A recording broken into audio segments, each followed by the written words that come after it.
Circular flow of income. देखो, board exams के लिए ना ये चैप्टर बिल्कुल बेस है। अगर ये समझ आ गया तो आगे के चैप्टर्स एकदम मक्खन जैसे निकलेंगे।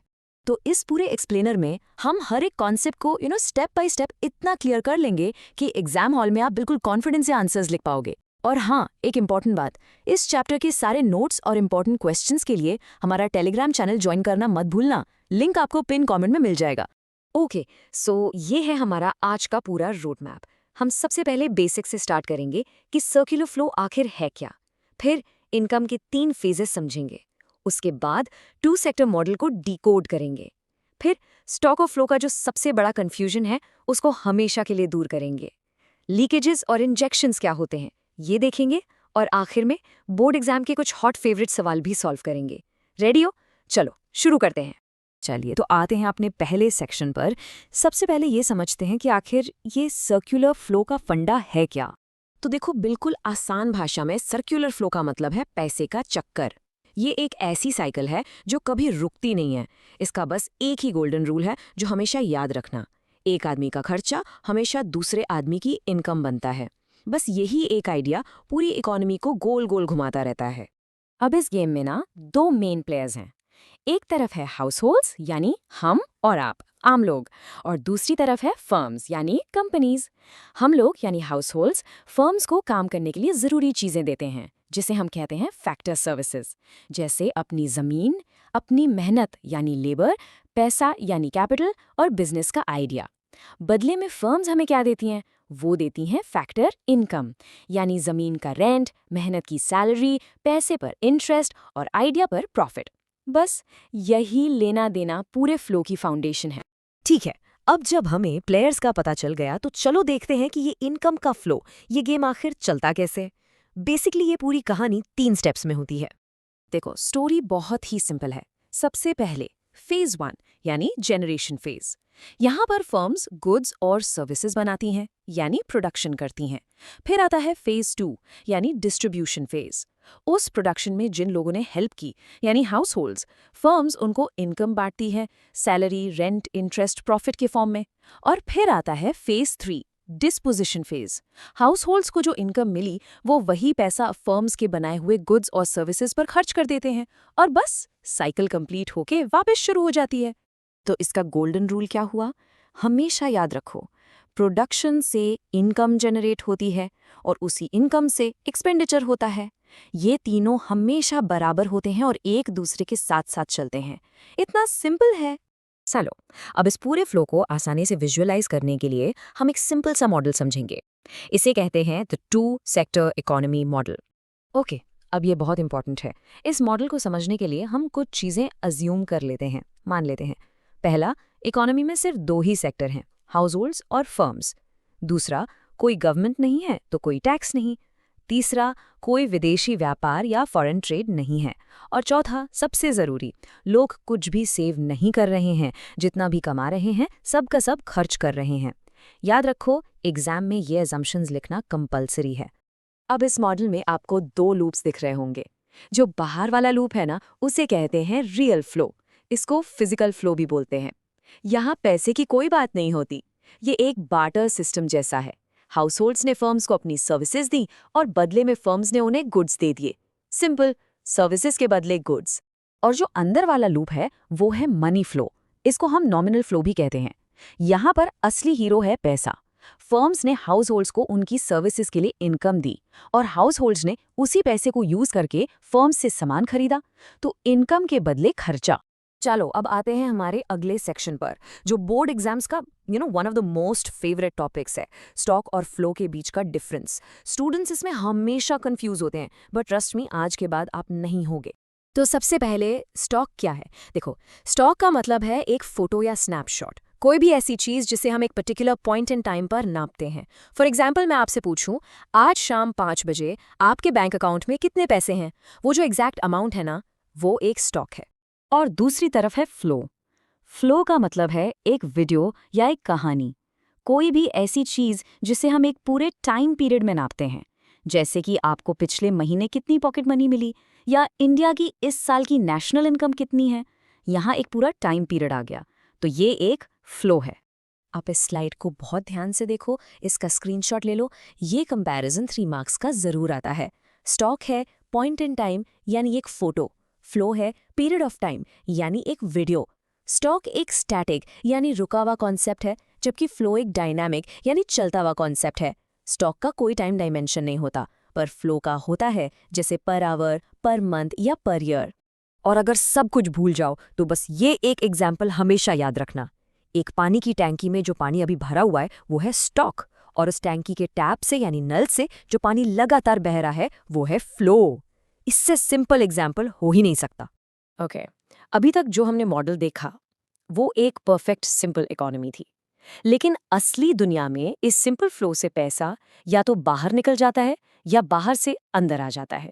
इन्हें ही हम कहते हैं लीकेजेस और injections. So the idea is really simple. Leakages वो पैसा है जो सर्कुलर फ्लो से लीक होकर बाहर निकल जाता है। जैसे जब हम पैसा सेव करते हैं या टैक्स देते हैं तो वो पैसा खर्च नहीं होता, मतलब फ्लो से आउट। और इंजेक्शंस वो पैसा है जो फ्लो में बाहर से इंजेक्ट किया जाता है। जैसे कोई कंपनी इन्वेस्टमेंट करती है या गवर्नमेंट सड़क बनवाने पर खर्चा करती है, उससे मार्केट में एक्स्ट्रा पैसा आ जाता है। तो एक इकोनॉमी स्टेबल या इक्विलिब्रियम में कब रहती है? इसका सिंपल सा रूल है, जब जितना पैसा फ्लो में डाला जा रहा है यानी इंजेक्शंस, उतना ही पैसा फ्लो से निकाला जा रहा हो यानी लीकेजेस। जब इंजेक्शंस लीकेजेस के बराबर होते हैं तब इकोनॉमी बैलेंस में रहती है। चलिए अब आते हैं हमारे फाइनल रैपिड फायर राउंड पर। यहाँ हम कुछ ऐसे क्वेश्चंस डिस्कस करेंगे जो इस चैप्टर से बोर्ड एग्जाम्स में बार बार पूछे जाते हैं। लेट्स सी आपको कितना समझ आया। ओके, पहला सवाल, रियल फ्लो और मनी फ्लो में क्या डिफरेंस है? बहुत सिंपल। रियल फ्लो में गुड्स और सर्विसेज का एक्चुअल एक्सचेंज होता है बिना पैसे के, इसे फिजिकल फ्लो भी कहते हैं। जबकि मनी फ्लो में सिर्फ और सिर्फ पैसे का एक्सचेंज होता है, इसे नॉमिनल फ्लो कहते हैं। That's it. ये एक बहुत ही कॉमन सवाल है, नेशनल इनकम एक फ्लो कॉन्सेप्ट क्यों है? क्योंकि नेशनल इनकम हमेशा एक पीरियड ऑफ टाइम के लिए मापी जाती है, जो कि आमतौर पर 1 साल होता है। हम कभी ये नहीं कहते कि आज 10 बजे इंडिया की नेशनल इनकम इतनी है। नो, हम कहते हैं इंडिया की national income for the year 2023-24 इतनी है। ये जो फॉर द ईयर है ना, यही कीवर्ड है जो इसे एक फ्लो बनाता है। हेलो बच्चों, वेलकम टू नॉडी साइड। चलो, आज हम क्लास 12 मैक्रो इकोनॉमिक्स का एक बहुत ही important chapter national income accounting के सारे बेसिक कॉन्सेप्ट्स को एकदम डिटेल में समझेंगे। देखो, ये सेशन आपके बोर्ड एग्जाम्स के लिए सुपर सुपर इंपॉर्टेंट है, तो हर चीज़ को बहुत ध्यान से सुनना। और हाँ, अगर आपको इस चैप्टर के सारे नोट्स और इंपॉर्टेंट क्वेश्चंस चाहिए ना, तो हमारा टेलीग्राम चैनल ज़रूर ज्वाइन कर लेना, लिंक आपको नीचे पिन कॉमेंट में मिल जाएगा। अच्छा, सच बताना, सबसे ज़्यादा कन्फ्यूजन यही होता है ना कि फाइनल गुड्स क्या है, इंटरमीडिएट गुड्स क्या है। अगर आप भी इसमें थोड़ा कन्फ्यूज्ड रहते हो तो टेंशन बिल्कुल मत लो। आज का ये लेक्चर आपके सारे डाउट्स एकदम क्रिस्टल क्लियर कर देगा, ये मेरी गारंटी है। चलो शुरू करते हैं।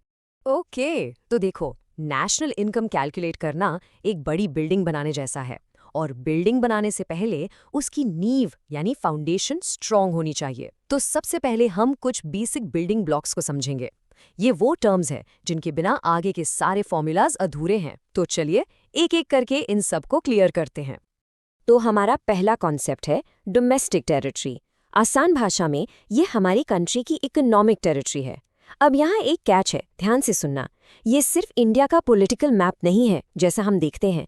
इसमें इंडिया की एम्बेसीज जो दूसरी कंट्रीज में हैं, हमारे मिलिट्री बेसिस जो अब्रॉड हैं, और हमारे शिप्स और एयरक्राफ्ट जो दूसरी कंट्रीज के बीच चलते हैं, वो सब भी इंक्लूड होता है। तो आसान शब्दों में, जहाँ हमारे लोग, सामान और पैसा आज़ादी से घूम सके, वो सब हमारी डोमेस्टिक टेरिटरी है। अब आते हैं नॉर्मल रेसिडेंट पर। सवाल है, कौन है एक नॉर्मल रेसिडेंट? इसके लिए ना 2 कंडीशंस पूरी होनी जरूरी हैं। पहली, वो इंसान या कोई कंपनी उस कंट्री में 1 साल से ज्यादा रहा हो, सिंपल। और दूसरी, और ये सबसे इंपॉर्टेंट है, उसका सेंटर ऑफ इकोनॉमिक इंटरेस्ट भी उसी कंट्री में होना चाहिए। अब इसका क्या मतलब है? सिंपल, इसका मतलब है कि वो पर्सन उसी कंट्री में कमाता हो, वहीं खर्च करता हो और वहीं पैसा सेव करता हो। जब ये दोनों कंडीशंस पूरी होंगी तभी वो नॉर्मल रेसिडेंट कहलाएगा। चलिए अब आते हैं इस चैप्टर के सबसे इंपॉर्टेंट डिस्टिंक्शन पर, final goods versus intermediate goods. इस कॉन्सेप्ट पर बेस्ड क्वेश्चंस बोर्ड एग्जाम्स में ऑलमोस्ट हर साल आते ही आते हैं। अगर ये आपने समझ लिया ना, तो समझो नेशनल इनकम का आधा काम तो यहीं हो गया। तो फाइनल गुड्स क्या हैं? ये वो गुड्स हैं जिन्होंने प्रोडक्शन की बाउंड्री लाइन को क्रॉस कर लिया है। मतलब अब उन पर कोई और वैल्यू ऐड नहीं होगी। सोच लो, ये एक रेस की फिनिश लाइन है। जब प्रोडक्ट ने फिनिश लाइन क्रॉस कर ली तो वो फाइनल हो गया। अब वो अपने फाइनल यूजर के पास इस्तेमाल होने के लिए तैयार है। जैसे आपने एक कार खरीदी अपने पर्सनल यूज के लिए, वो एक फाइनल गुड है क्योंकि अब आप उसमें कुछ बदल कर आगे बेचने नहीं वाले। और इंटरमीडिएट गुड्स? बिल्कुल इसका उल्टा। ये वो गुड्स हैं जो अभी भी प्रोडक्शन की रेस में हैं, उन्होंने फिनिश लाइन क्रॉस नहीं की है। ये या तो रॉ मटेरियल की तरह यूज होते हैं या फिर उन्हें उसी साल में आगे बेचने के लिए खरीदा जाता है। क्लासिक एग्जाम्पल, एक बेकर ने आटा यानी फ्लोर खरीदा ब्रेड बनाने के लिए, तो यहाँ आटा एक इंटरमीडिएट गुड है। और हाँ, एक चीज याद रखना, इन द सेम ईयर, ये बहुत इंपॉर्टेंट है। ये स्लाइड तो आपके लिए गोल्ड माइन है, खासकर डिस्टिंग्विश बिटवीन वाले क्वेश्चन के लिए। देखो कितना सिंपल है। फाइनल गुड्स फाइनल कंजम्पशन या इन्वेस्टमेंट के लिए यूज होते हैं, जबकि इंटरमीडिएट गुड्स रीसेल या आगे प्रोडक्शन के लिए। और सबसे बड़ा, सबसे इंपॉर्टेंट डिफरेंस, फाइनल गुड्स को हम नेशनल इनकम में गिनते हैं, बट इंटरमीडिएट गुड्स को बिल्कुल नहीं गिनते। अब आपके दिमाग में सवाल आएगा कि भाई, हम इंटरमीडिएट गुड्स को नेशनल इनकम में क्यों नहीं गिनते? इसका कारण है एक बहुत बड़ी प्रॉब्लम, जिसे कहते हैं डबल काउंटिंग। सोच के देखो, अगर हम बेकर के यूज किए हुए आटे की वैल्यू भी गिने और फिर उससे बनी हुई ब्रेड की वैल्यू भी गिने, तो आटे की वैल्यू तो 2 बार काउंट हो गई ना, एक बार आटे की तरह और दूसरी बार ब्रेड के अंदर। इससे हमारी नेशनल इनकम गलत दिखेगी, बहुत ज्यादा बड़ी हुई लगेगी। चलो इस प्रोडक्शन बाउंड्री के कंसेप्ट को एक स्टोरी से समझते हैं। एक कॉटन की कहानी। देखो, जब तक कॉटन किसान से स्पिनिंग मिल गया, मिल से उसने धागा बनाया, धागे से टेक्सटाइल फर्म ने कपड़ा बनाया, तब तक वो प्रोडक्शन बाउंड्री के अंदर था। हर स्टेज पर उसमें वैल्यू ऐड हो रही है और वो एक इंटरमीडिएट गुड है। लेकिन जैसे ही टेक्सटाइल फर्म ने वो कपड़ा एक फाइनल कस्टमर को बेच दिया, बस उसने प्रोडक्शन बाउंड्री क्रॉस कर ली और वो एक फाइनल गुड बन गया। फाइनल और इंटरमीडिएट के अलावा गुड्स को हम कुछ और तरीकों से भी क्लासिफाई करते हैं। चलिए उन पर भी एक झलक डालते हैं ताकि आपकी अंडरस्टैंडिंग एकदम सॉलिड हो जाए। तो 2 और टाइप्स हैं, कंजम्पशन गुड्स और कैपिटल गुड्स। बहुत आसान है। कंजम्पशन गुड्स वो हैं जो हमारी ज़रूरतों को डायरेक्टली पूरा करते हैं, जैसे bread, butter, TV, phone. Capital goods वो हैं जो दूसरे गुड्स बनाने में हेल्प करते हैं, जैसे बड़ी बड़ी मशीन्स या फैक्ट्री के इक्विपमेंट। यहाँ एक छोटा सा पॉइंट याद रखना, सभी कैपिटल गुड्स फाइनल गुड्स ही होते हैं, बस फ़र्क इतना है कि ये प्रोड्यूसर्स के फाइनल गुड्स होते हैं, हम कंज्यूमर्स के नहीं। चलिए, अब तक हमने सारे कॉन्सेप्ट समझ लिए हैं। अब हम उन टूल्स या औजारों को सीखेंगे जिनकी मदद से हम अलग अलग इकोनॉमिक टर्म्स जैसे जीडीपी, जीएनपी, इनके बीच में जंप कर पाएंगे। ये फॉर्मूलाज न्यूमेरिकल क्वेश्चन सॉल्व करने के लिए बहुत ही ज़रूरी हैं। सबसे पहले ग्रॉस और नेट इन्वेस्टमेंट में फ़र्क समझते हैं। देखो, ग्रॉस इन्वेस्टमेंट का मतलब है इकोनॉमी में कैपिटल स्टॉक यानी मशीन्स, इक्विपमेंट में टोटल कितना एडिशन हुआ। लेकिन साल भर में कुछ मशीन्स पुरानी भी तो होती हैं, उनकी वैल्यू कम हो जाती है, घिसावट होती है, उसे कहते हैं डेप्रिसिएशन। जब हम इस ग्रॉस इन्वेस्टमेंट में से डेप्रिसिएशन को माइनस कर देते हैं तो हमें मिलता है नेट इन्वेस्टमेंट, जो कि कैपिटल स्टॉक में एक्चुअल रियल एडिशन है। तो डेप्रिसिएशन आखिर है क्या? सिंपल शब्दों में, टाइम के साथ साथ फिक्स्ड एसेट्स जैसे कि मशीन्स की वैल्यू में कमी आना। सोचो आपने नया फोन लिया, 1 साल बाद उसकी वैल्यू कम हो जाती है ना, बस वही है डेप्रिसिएशन। ये कमी नॉर्मल यूज यानी वेयर एंड टेयर से हो सकती है या फिर टेक्नोलॉजी पुरानी हो जाने से भी हो सकती है। और हाँ, इसका एक और नाम है कंजम्पशन ऑफ फिक्स्ड कैपिटल। ये नाम भी याद रखना, एग्जाम में कंफ्यूज करने के लिए यूज हो सकता है। नेक्स्ट फॉर्मूला है नेट इनडायरेक्ट टैक्स यानी NIT। देखो, इनडायरेक्ट टैक्सेस जैसे GST चीज़ों का मार्केट प्राइस बढ़ा देते हैं और दूसरी तरफ गवर्नमेंट कुछ ज़रूरी चीज़ों पर सब्सिडीज देती है यानी छूट, जिससे उनका प्राइस कम हो जाता है। तो जब हम टोटल इनडायरेक्ट टैक्सेस में से टोटल सब्सिडीज को माइनस करते हैं तो हमें मिलता है नेट इनडायरेक्ट टैक्स। ये एक और बहुत इंपॉर्टेंट फ़र्क है। फैक्टर इनकम मतलब मेहनत की कमाई। ये वो इनकम है जो आप कुछ काम करके या सर्विसेज देकर कमाते हो, जैसे लैंड के बदले रेंट, लेबर के बदले सैलरी। ये अर्नड इनकम है। ट्रांसफर इनकम मतलब बिना मेहनत के मिले पैसे। ये आपको बिना कोई सर्विस दिए मिलती है, जैसे स्कॉलरशिप या ओल्ड एज पेंशन। और सबसे क्रूशियल पॉइंट, नेशनल इनकम में हमेशा सिर्फ अर्नड यानी फैक्टर इनकम ही गिनते हैं, ट्रांसफर इनकम नहीं। NFIA, इसका फुल फॉर्म है net factor income from abroad. आसान शब्दों में इसका मतलब है इंडिया के लोगों ने बाहर से कितना कमाया माइनस बाहर के लोगों ने इंडिया से कितना कमाया। जो डिफरेंस बचा वही NFIA है। इसके ये 3 मेन कंपोनेंट्स हैं, इन पर बस एक नज़र डाल लीजिए।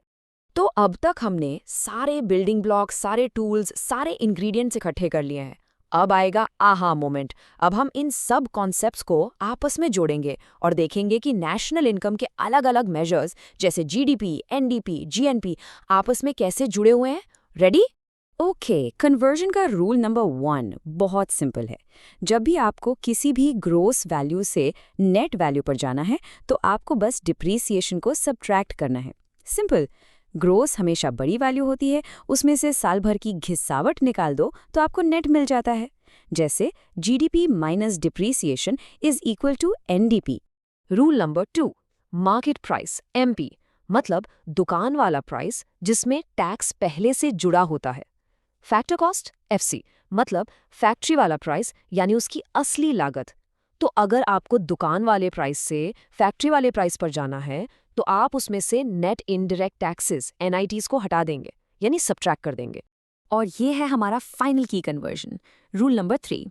देखो, डोमेस्टिक इनकम वो है जो हमारी कंट्री की बाउंड्री के अंदर बनी। नेशनल इनकम वो है जो हमारे देश के लोगों ने कमाई, चाहे इंडिया में या बाहर। तो इस डोमेस्टिक बाउंड्री से नेशनल लोगों तक जाने के लिए जो ब्रिज है वो है NFIA। सो डोमेस्टिक से नेशनल पर जाने के लिए हम NFIA को ऐड करते हैं। इस स्लाइड का तो आप स्क्रीनशॉट ले लो या दिमाग में छाप लो। ये आपके न्यूमेरिकल्स के लिए चीट शीट है, एक रामबाण इलाज। इन 3 रूल्स को बस फिट कर लो। ग्रॉस से net minus depreciation, market price से फैक्टर कॉस्ट माइनस NIT और डोमेस्टिक से नेशनल प्लस NFIA। बस इन 3 रूल्स से आप कोई भी कन्वर्जन आराम से बिना गलती के कर सकते हो।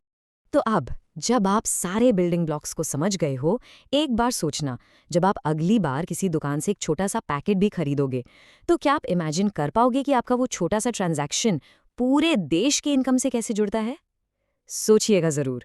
डिटेल नोट्स और इंपॉर्टेंट क्वेश्चंस के लिए टेलीग्राम चैनल ज्वाइन करना मत भूलना, लिंक पिन कमेंट में है। और अगर आपको इकोनॉमिक्स के और चैप्टर्स का ऐसा ही एकदम क्लियर रिवीजन चाहिए तो चैनल को सब्सक्राइब ज़रूर करें। National income and related aggregates, but don't worry, आज इसको बिल्कुल मक्खन जैसा क्लियर कर देंगे, promise. Yeah, I know. GDP at MP, NNP at FC, NDP at MP, इतने सारे टर्म्स हैं कि स्टूडेंट्स ना अक्सर कंफ्यूज हो जाते हैं। बट ट्रस्ट मी, आज के इस लेक्चर के बाद ये सारे कॉन्सेप्ट्स आपकी फिंगर टिप्स पर होंगे और बोर्ड एग्जाम्स में आप कॉन्फिडेंटली आंसर्स लिख पाओगे। That's a promise. Okay, so let's just dive right in. देखो, टोटल ना 8 मेन एग्रीगेट्स होते हैं। अब 8 सुनकर घबराना नहीं है, इन्हें रट्टा मारने की बिल्कुल जरूरत नहीं है। हम बस कुछ सिंपल रूल्स सीखेंगे जिससे आप किसी भी एक एग्रीगेट को दूसरे में चुटकियों में कन्वर्ट कर सकते हो। और ये रहे हमारे मास्टर कीज। इनको मैं कहता हूँ 3 गोल्डन रूल्स। सीरियसली, ये 3 रूल्स इस पूरे चैप्टर की जान हैं। अगर आपने ये 3 रूल्स समझ लिए ना तो नेशनल इनकम के न्यूमेरिकल्स आपके लिए बिल्कुल केक वॉक बन जाएंगे। चलो देखते हैं व्हाट दे आर। देखो बच्चों, पूरा खेल बस इन 3 एडजस्टमेंट्स का है। That's it. या तो आपको ग्रोस से नेट जाना है, या डोमेस्टिक से नेशनल, या फिर मार्केट प्राइस से फैक्टर कॉस्ट। बस इन 3 कन्वर्जन्स को मास्टर कर लो और चैप्टर आपकी मुट्ठी में। चलो एक एक करके इन तीनों को आराम से समझते हैं। ऑलराइट, रूल नंबर 1, ग्रोस से नेट सिंपल है।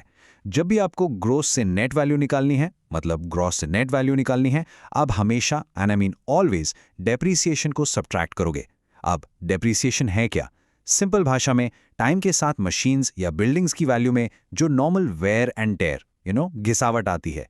सोचो, जैसे ही आप एक नई कार शोरूम से बाहर निकालते हो, उसकी वैल्यू थोड़ी कम हो जाती है ना, बस वही है डेप्रीसिएशन। एंड एग्जाम के लिए इसका दूसरा नाम जरूर याद रखना, consumption of fixed capital, important है। Okay, second golden rule, domestic से नेशनल। सो जब भी आपको D से N पे जाना है, मतलब डोमेस्टिक कॉन्सेप्ट से नेशनल कॉन्सेप्ट पर, आप हमेशा NFIA यानी net factor income from abroad को ऐड करोगे। सिंपल। अब ये NFIA है क्या चीज? बेसिकली ये है कि हमारे देश के लोगों ने बाहर से जो पैसा कमाया माइनस बाहर के लोगों ने हमारे देश से जो पैसा कमाया, इन दोनों का नेट डिफरेंस। एंड फाइनली हमारा तीसरा और आखिरी गोल्डन रूल, मार्केट प्राइस से factor cost. So whenever you have to go from MP to FC, आप नेट इनडायरेक्ट टैक्सेस यानी NIT को सब्ट्रैक्ट करोगे। NIT का फॉर्मूला बहुत सिंपल है।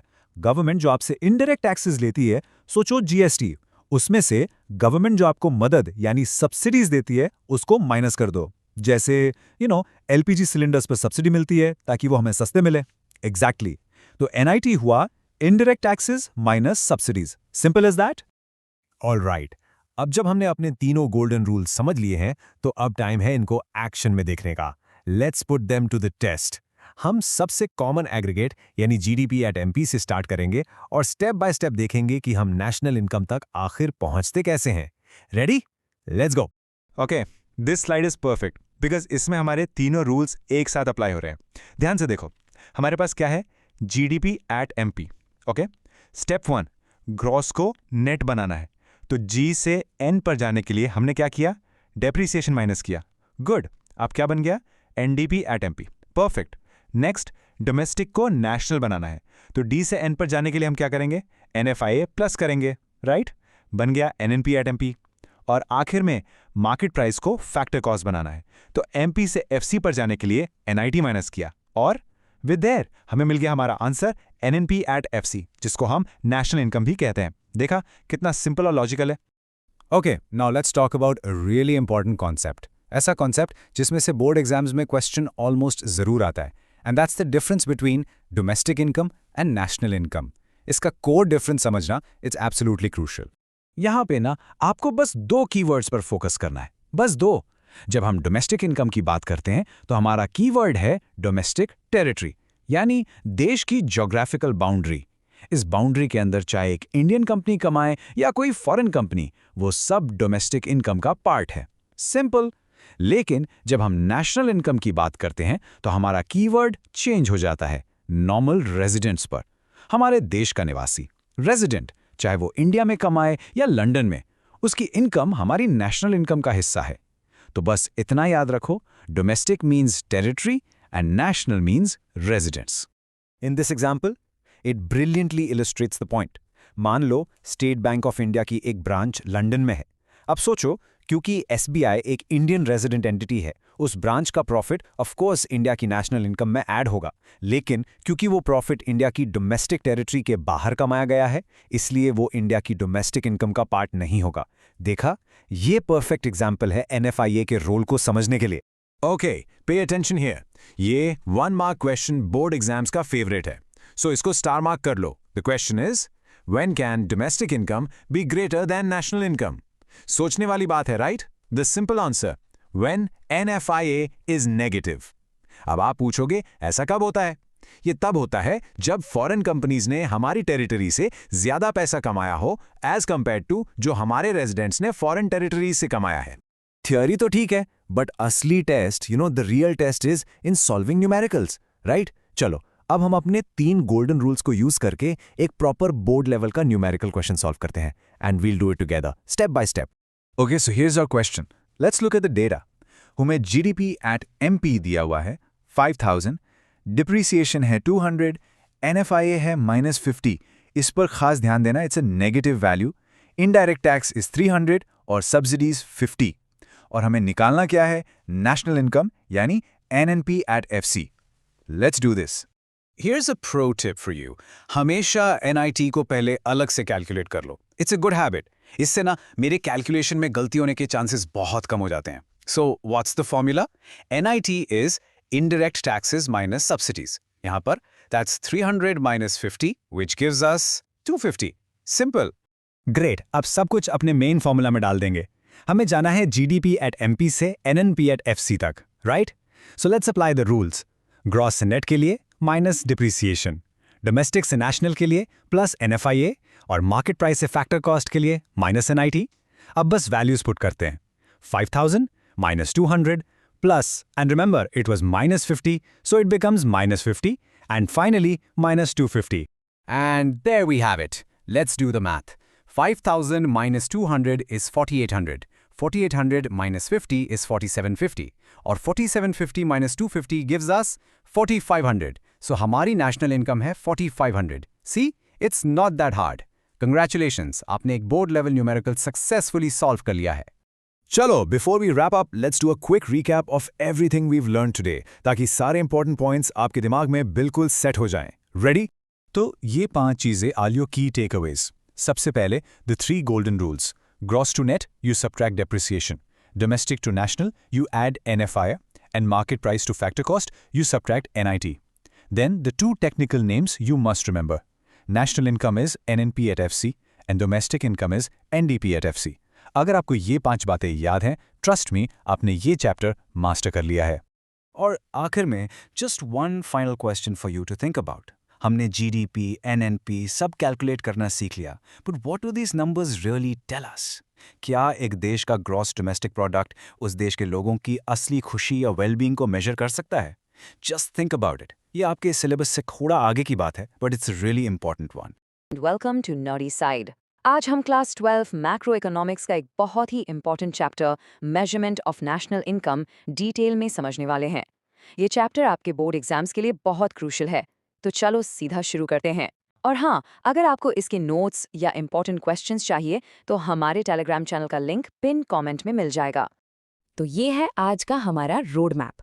हम बिल्कुल बेसिक से शुरू करेंगे, फिर एक एक करके तीनों मेथड्स को आराम से समझेंगे और लास्ट में हम एग्जाम के लिए सबसे ज़रूरी पॉइंट्स और गलतियों पर फोकस करेंगे। इस स्टेप बाय स्टेप अप्रोच से आई प्रॉमिस ये पूरा चैप्टर आपको एकदम क्लियर हो जाएगा। चलिए शुरू करते हैं। हम किसी भी देश की इकोनॉमी की हेल्थ को नापते कैसे हैं? सिंपल सा जवाब है, उसकी नेशनल इनकम से। पर इसे कैलकुलेट कैसे करते हैं? इसके 3 अलग-अलग मेथड्स हैं। और 3 मेथड्स क्यों? क्योंकि प्रोडक्शन, इनकम और एक्सपेंडिचर, ये तीनों चीजें एक सर्कल में हमेशा जुड़ी रहती हैं। एक इंसान का खर्चा हमेशा दूसरे इंसान की इनकम बनता है। सिंपल। ओके, ये डेफिनेशन आपके एग्जाम के लिए सुपर इम्पॉर्टेंट है। नेशनल इनकम, जिसे हम NNP at FC भी कहते हैं, इसका मतलब है सारी फैक्टर इनकम्स का टोटल। अब ये फैक्टर इनकम्स क्या है? सिंपल, रेंट, वेजेस, इंटरेस्ट और प्रॉफिट। और ये इनकम कमाता कौन है? Normal residents of a country. एक नॉर्मल रेजिडेंट वो इंसान है जो उस देश में रहता है और उसके सारे इकोनॉमिक इंटरेस्ट्स मतलब कमाना, खर्च करना सब वही है। बहुत आसान है, राइट? ठीक है, चलो अब हमारे पहले मेथड की तरफ बढ़ते हैं, द वैल्यू एडेड मेथड। इस मेथड में हम क्या करते हैं? हम ये देखते हैं कि हर एक प्रोड्यूसर ने प्रोडक्शन प्रोसेस में कितनी वैल्यू ऐड की है। बेसिकली हर बिजनेस का कंट्रीब्यूशन कितना है, हम वो मेजर करते हैं। तो ये वैल्यू एडेड आखिर है क्या चीज़? एक एग्जाम्पल से समझते हैं। मान लो आप एक बेकर हो, आपने 700 रुपए का आटा यानी फ्लावर खरीदा और उससे ब्रेड बनाकर 1000 रुपए में बेच दिया। तो आपने कितनी वैल्यू ऐड की? सिंपल है, 1000 माइनस 700 यानी 300 रुपए। ये 300 रुपए आपका वैल्यू एडेड है, इकोनॉमी में आपका कंट्रीब्यूशन। इसका फॉर्मूला एकदम सीधा सा है। वैल्यू एडेड होता है value of output minus intermediate consumption. यहाँ वैल्यू ऑफ आउटपुट का मतलब है आपने जो सामान बनाया उसकी टोटल मार्केट वैल्यू, और इंटरमीडिएट कंजम्पशन का मतलब है वो सारे रॉ मटेरियल्स जो आपने उस सामान को बनाने में इस्तेमाल किए। लेकिन बच्चे इस मेथड में सबसे बड़ी गलती क्या करते हैं? वो है डबल काउंटिंग की प्रॉब्लम। इसका मतलब है कि हम गलती से एक ही चीज की वैल्यू को बार बार काउंट कर लेते हैं, जिससे नेशनल इनकम असलियत से कहीं ज्यादा बड़ी दिखती है। ये बहुत कॉमन मिस्टेक है। ये टेबल डबल काउंटिंग के प्रॉब्लम को एकदम आसानी से समझाता है। देखो, किसान ने 500 रुपीस का गेहूं उगाया, मिलर ने उस गेहूं को 700 के आटे में बदल दिया और बेकर ने उस आटे से 1000 की ब्रेड बना दी। अगर हम सबके आउटपुट को जोड़ दें 500 + 700 + 1000 तो 2200 आता है, जो कि बिल्कुल गलत है। क्यों? क्योंकि इसमें गेहूं की वैल्यू 3 बार और आटे की वैल्यू 2 बार जुड़ गई। सही तरीका है हर स्टेज का वैल्यू एडेड जोड़ना, जिससे हमें 1000 मिलता है, जो कि ब्रेड की फाइनल कीमत है। और इसीलिए इंटरमीडिएट और फाइनल गुड्स के बीच का फर्क समझना बहुत ज़रूरी है। इंटरमीडिएट गुड्स वो हैं जो प्रोडक्शन प्रोसेस में यूज होते हैं, जैसे एक पब्लिशर ने किताब छापने के लिए पेपर खरीदा। फाइनल गुड्स वो हैं जो एंड यूजर इस्तेमाल करता है, जैसे एक स्टूडेंट ने नोट्स बनाने के लिए पेपर खरीदा। जब हम नेशनल इनकम निकालते हैं तो हम सिर्फ और सिर्फ फाइनल गुड्स की वैल्यू को ही गिनते हैं। चलो अब आते हैं हमारे दूसरे मेथड पर, इनकम मेथड। ये मेथड बहुत लॉजिकल है। सोचो, अगर देश में प्रोडक्शन हो रहा है तो लोगों को उससे इनकम भी तो मिल रही होगी, है ना? तो क्यों ना हम सीधे सारी इनकम को ही जोड़ लें। बस इस मेथड में हम आखिरकार यही करते हैं। ये है इनकम मेथड का मेन फॉर्मूला। जब हम इन 3 चीजों को जोड़ते हैं तो हमें मिलती है डोमेस्टिक इनकम यानी NDP एट फैक्टर कॉस्ट। चलो अब एक एक करके इन तीनों कंपोनेंट्स को आराम से समझते हैं। सबसे पहले है कॉम्पेंसेशन ऑफ एम्प्लॉयज, जिसमें सारी सैलरीज, वेजेस, बोनस सब कुछ आ जाता है। दूसरा है ऑपरेटिंग सरप्लस, मतलब प्रॉपर्टी और बिजनेस से होने वाली इनकम, जैसे रेंट, इंटरेस्ट और प्रॉफिट। और तीसरा है मिक्स्ड इनकम। ये सेल्फ एम्प्लॉयड लोगों की इनकम है, जैसे डॉक्टर्स या दुकानदार, जिनकी इनकम में वेजेस, रेंट और प्रॉफिट को अलग अलग करना मुश्किल होता है, सब मिक्स्ड होता है। और अब आते हैं हमारे तीसरे और आखिरी मेथड पर, द एक्सपेंडिचर मेथड। इसका लॉजिक भी एकदम सिंपल है। जितनी भी इनकम लोग कमाते हैं वो आखिर में खर्च भी तो हो जाती है। तो इस मेथड में हम इकोनॉमी में होने वाले सारे फाइनल खर्चों को जोड़ देते हैं। तो ये है एक्सपेंडिचर मेथड का फॉर्मूला।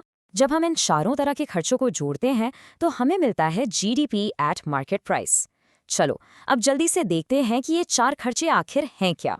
पहला है C, यानी प्राइवेट फाइनल कंजम्पशन। ये हम और आप जैसे लोगों का खर्चा है। फिर है G, यानी गवर्नमेंट फाइनल कंजम्पशन, जो सरकार खर्च करती है, रोड्स, स्कूल्स, डिफेंस पे। तीसरा है I, यानी इन्वेस्टमेंट, जिसे ग्रॉस डोमेस्टिक कैपिटल फॉर्मेशन भी कहते हैं। और आखिर में आते हैं नेट एक्सपोर्ट्स, जो कि सिंपल सा है, एक्सपोर्ट्स माइनस इंपोर्ट्स। ठीक है, अब हम आ गए हैं इस लेक्चर के सबसे इम्पॉर्टेंट सेक्शन पे।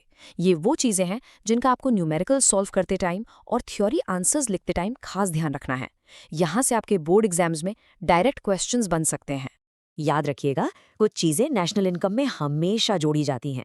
जैसे अगर एक किसान अपनी फैमिली के लिए गेहूं उगाता है तो उसकी मार्केट वैल्यू काउंट होगी, क्योंकि प्रोडक्शन तो हुआ है। अगर आप अपने ही घर में रहते हैं तो उसका एक अनुमानित किराया या इम्प्यूटेड रेंट भी काउंट होता है। और शेयर्स खरीदने बेचने पर जो ब्रोकरेज दी जाती है वो भी इंक्लूड होती है, क्योंकि वो एक सर्विस के बदले ली गई फीस है। और कुछ चीज़ें हमेशा एक्सक्लूड की जाती हैं, जैसे ट्रांसफ़र पेमेंट्स, मतलब स्कॉलरशिप्स या बुढ़ापे की पेंशन। ये इंक्लूड नहीं होती। क्यों? क्योंकि इसके बदले में कोई सर्विस नहीं दी गई। सेकेंड हैंड चीज़ों की बिक्री भी काउंट नहीं होती, क्योंकि उनकी वैल्यू तभी काउंट हो गई थी जब वो पहली बार बिकी थी। और शेयर्स या बॉन्ड्स जैसे फाइनेंशियल एसेट्स को बेचना भी इंक्लूड नहीं होता, क्योंकि उससे कोई नया प्रोडक्शन नहीं हुआ। एक और बहुत ही कॉमन एग्जाम क्वेश्चन, नॉमिनल और रियल जीडीपी का डिफरेंस। बड़ा आसान है। नॉमिनल जीडीपी को हम करंट साल के प्राइसेस पर कैलकुलेट करते हैं, जबकि रियल जीडीपी को हम एक बेस साल के कांस्टेंट प्राइसेस पर कैलकुलेट करते हैं। रियल जीडीपी ग्रोथ का बेहतर इंडिकेटर है। क्यों? क्योंकि अगर सिर्फ महंगाई बढ़ी है और प्रोडक्शन नहीं, तो भी नॉमिनल जीडीपी बढ़ जाएगा, जो असली ग्रोथ नहीं है। चलिए अब जल्दी से सब कुछ एक साथ जोड़ लेते हैं जो हमने अभी तक सीखा है। ये फाइनल समरी आपके सारे कॉन्सेप्ट्स को एकदम पक्का कर देगी। ये स्लाइड दिखाता है कि आप चाहे कोई भी मेथड इस्तेमाल करो, वैल्यू एडिड, इनकम या एक्सपेंडिचर, आप आखिर में आते एक ही जवाब पर हो। बस आपको कुछ एडजस्टमेंट्स करने पड़ते हैं, जैसे डेप्रिसिएशन माइनस करना, नेट इनडायरेक्ट टैक्सेस को एडजस्ट करना और net factor income from abroad को जोड़ना। तीनों रास्ते एक ही मंजिल पर जाते हैं, नेशनल इनकम यानी NNP एट FC। तो इस पूरे चैप्टर का सबसे ज़रूरी टेक अवे क्या है? बस यही कि प्रोडक्शन, इनकम और एक्सपेंडिचर एक ही सिक्के के तीन पहलू हैं। ये बस एक ही सर्कुलर फ्लो को देखने के तीन अलग अलग तरीके हैं। इस कॉन्सेप्ट को हमेशा अपने दिमाग में रखना। और जाने से पहले आपके लिए एक सवाल। आज की इस डिजिटल इकोनॉमी में जहां इतने सारे यूट्यूबर्स, फ्रीलांसर्स और सेल्फ एम्प्लॉयड लोग हैं, आपको क्या लगता है इन तीनों मेथड्स में से कौन सा मेथड नेशनल इनकम को सही सही नापने के लिए ज़्यादा इम्पॉर्टेंट होता जा रहा है? इस पर ज़रूर सोचना। मनी को बिल्कुल डिटेल में समझेंगे। आज हम इस चैप्टर के सारे कॉन्सेप्ट्स को ना एकदम स्टेप बाय स्टेप क्लियर करेंगे, ताकि एग्जाम में आप बिल्कुल कॉन्फिडेंटली आंसर्स लिख पाओ। और हाँ, एक चीज़ याद रखना, इस चैप्टर के सारे इंपॉर्टेंट नोट्स और क्वेश्चंस के लिए हमारा टेलीग्राम चैनल ज़रूर ज्वाइन कर लेना। लिंक आपको पिन्ड कॉमेंट में मिल जाएगा। चलिए शुरू करते हैं। सबसे पहले एक सिचुएशन इमेजिन करते हैं, एक ऐसी दुनिया जहां पैसा यानी मनी एग्जिस्ट ही नहीं करता। सोचो वहां ट्रेड कैसे होता होगा, लोग अपनी ज़रूरत की चीज़ें खरीदते और बेचते कैसे होंगे। चलो इसी आइडिया को थोड़ा आगे बढ़ाते हैं। सोचो आपको एक पेन चाहिए और आपके पास एक एक्स्ट्रा चॉकलेट है। अब ट्रेड कैसे करोगे? आपको एक ऐसा इंसान ढूंढना पड़ेगा जिसके पास एक एक्स्ट्रा पेन हो और उससे बदले में आपसे चॉकलेट ही चाहिए हो। जस्ट इमेजिन, ये कितना मुश्किल है। इसी पुराने सिस्टम को कहते हैं बार्टर सिस्टम। तो बेसिकली बार्टर सिस्टम का मतलब है गुड्स के बदले गुड्स का डायरेक्ट एक्सचेंज, मतलब कमोडिटी फॉर कमोडिटी। इसीलिए इसे C2C इकोनॉमी भी कहते हैं। यहाँ मनी का कोई रोल ही नहीं है। बिल्कुल सिंपल, आपने गेहूं दिए और उसके बदले चावल ले लिए। या फिर जूते देकर कपड़े ले लिए। और इसी से जुड़ी है बार्टर सिस्टम की सबसे बड़ी प्रॉब्लम, जिसे हम इसका विलन भी कह सकते हैं, डबल कोइंसिडेंस ऑफ वांट्स। इसका मतलब है कि दो लोगों के पास at the same time exactly वही चीज होनी चाहिए जो एक दूसरे को चाहिए। सोचो, ऐसा कोइंसिडेंस होना कितना मुश्किल और कितना रेयर है, राइट? और बस इसी एक वजह से बार्टर सिस्टम प्रैक्टिकली बहुत इनएफिशिएंट था। तो फिर इस बार्टर सिस्टम की सारी प्रॉब्लम्स का सॉल्यूशन क्या बना? बिल्कुल सही सोचा आपने, मनी। मनी ने आकर इस पूरे सिस्टम में एक हीरो की तरह एंट्री ली और सारी मुश्किलें एकदम आसान कर दी। तो आइए अब डिटेल में समझते हैं कि ये मनी असल में है क्या और ये काम कैसे करता है। ओके, ये डेफिनेशन आपके बोर्ड एग्जाम्स के लिए सुपर डुपर इंपॉर्टेंट है, इसे मार्क कर लो। चलो इसे पार्ट बाय पार्ट समझते हैं।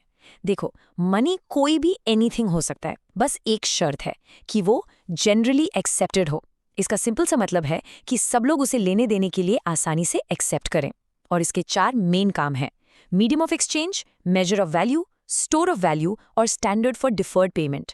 इन 4 फंक्शंस को ना हम 2 पार्ट्स में डिवाइड कर सकते हैं, प्राइमरी और सेकेंडरी। प्राइमरी फंक्शंस वो हैं जिन्होंने सीधे सीधे बार्टर सिस्टम के मेन प्रॉब्लम्स को सॉल्व किया। जैसे मीडियम ऑफ एक्सचेंज ने डबल कोइंसिडेंस ऑफ वांट्स की प्रॉब्लम को ही जड़ से खत्म कर दिया, और मेजर ऑफ वैल्यू ने हर चीज को एक कॉमन वैल्यू दे दी। सिंपल, अब एक पेन 10 रुपए का है तो एक चॉकलेट 20 रुपए की, सारा कंफ्यूजन ही खत्म। फिर आते हैं सेकेंडरी फंक्शंस, जैसे स्टोर ऑफ वैल्यू, यानी आप पैसा सेव करके फ्यूचर के लिए रख सकते हो, और स्टैंडर्ड ऑफ डिफर्ड पेमेंट्स, जिसका मतलब है कि फ्यूचर पेमेंट्स जैसे लोन्स की इंस्टॉलमेंट मनी में इजीली हो सकती हैं। फंक्शंस तो हमें अब क्लियर हो गए। अब जब हमें ये पता चल गया है कि मनी काम क्या करता है, तो चलो आगे बढ़ते हैं और देखते हैं कि मनी कितने टाइप्स का होता है। ये भी एग्जाम के पॉइंट ऑफ व्यू से एक इम्पॉर्टेंट क्लासिफिकेशन है। ये 2 टर्म्स फिएट और फिड्यूशरी मनी में स्टूडेंट्स अक्सर कंफ्यूज हो जाते हैं। चलो इसे एकदम आसान बनाते हैं। फिएट मनी वो पैसा है जो गवर्नमेंट के ऑर्डर या अथॉरिटी से चलता है, जैसे हमारे सारे नोट्स और कॉइन्स। उनकी वैल्यू बस इसलिए है क्योंकि गवर्नमेंट कहती है, सिंपल। दूसरी तरफ है फिड्यूशरी मनी, जो ट्रस्ट यानी भरोसे पर चलता है पेयर और पेई के बीच में। इसका बेस्ट एग्जाम्पल है चेक। आप चेक तभी एक्सेप्ट करते हो जब आपको देने वाले पर और बैंक पर भरोसा होता है कि पेमेंट हो जाएगी। तो एक चलता है ऑर्डर से, दूसरा भरोसे से। चलिए अब हमारे अगले इम्पॉर्टेंट टॉपिक पर चलते हैं, मनी सप्लाई। ये जानना बहुत ज़रूरी है कि इकॉनमी में एक गिवन टाइम पर टोटल कितना पैसा पब्लिक के पास सर्कुलेट हो रहा है। आइए देखते हैं कि इसे आखिर मेजर किया कैसे जाता है। एक और इम्पॉर्टेंट डेफिनेशन, यहाँ 2 कीवर्ड्स पर बहुत ध्यान देना, हेल्ड बाय द पब्लिक और at a particular point in time. देखो, पब्लिक का मतलब है हम और आप, यानी लोगों और बिजनेस फर्म्स के पास जो पैसा है। इसमें गवर्नमेंट और बैंकिंग सिस्टम को इंक्लूड नहीं किया जाता, क्योंकि वो मनी क्रिएट करते हैं या सप्लाई करते हैं, पब्लिक की तरह होल्ड नहीं। और पॉइंट इन टाइम का क्या मतलब है, वो आओ नेक्स्ट स्लाइड में क्लियर करते हैं। इस स्लाइड से आपका एक 1 मार्क पर क्वेश्चन पक्का हो सकता है। मनी सप्लाई एक स्टॉक कॉन्सेप्ट है। याद रखना, स्टॉक वेरिएबल वो होता है जिसे हम एक पर्टिकुलर पॉइंट ऑफ टाइम पर मेजर करते हैं। जैसे आज मार्च 16 को देश में टोटल कितना पैसा है, इसके आगे पीछे नहीं, बस इस पल में। इसके ऑपोजिट होता है फ्लो वेरिएबल, जिसे हम एक पीरियड ऑफ टाइम में मेजर करते हैं, जैसे आपकी मंथली पॉकेट मनी जो आपको पूरे महीने के लिए मिलती है। सो याद रखो, money supply is a stock. अब मनी सप्लाई को मेजर करने के लिए ना आरबीआई अलग अलग मेजर्स यूज करता है, जैसे M1, M2, M3, M4। आपके सिलेबस के लिए M1 सबसे इंपॉर्टेंट है। ये सबसे लिक्विड मेजर भी है, यानी वो पैसा जो सबसे आसानी से ट्रांजैक्शन के लिए यूज हो सकता है। इसका फॉर्मूला बहुत सिंपल सा है, C + DD + OD। सिंपल है ना? चलो इसे ब्रेक डाउन करते हैं। तो M1 की ये 3 कंपोनेंट्स हैं। सबसे पहला है C यानी करेंसी, जो पब्लिक के पास है।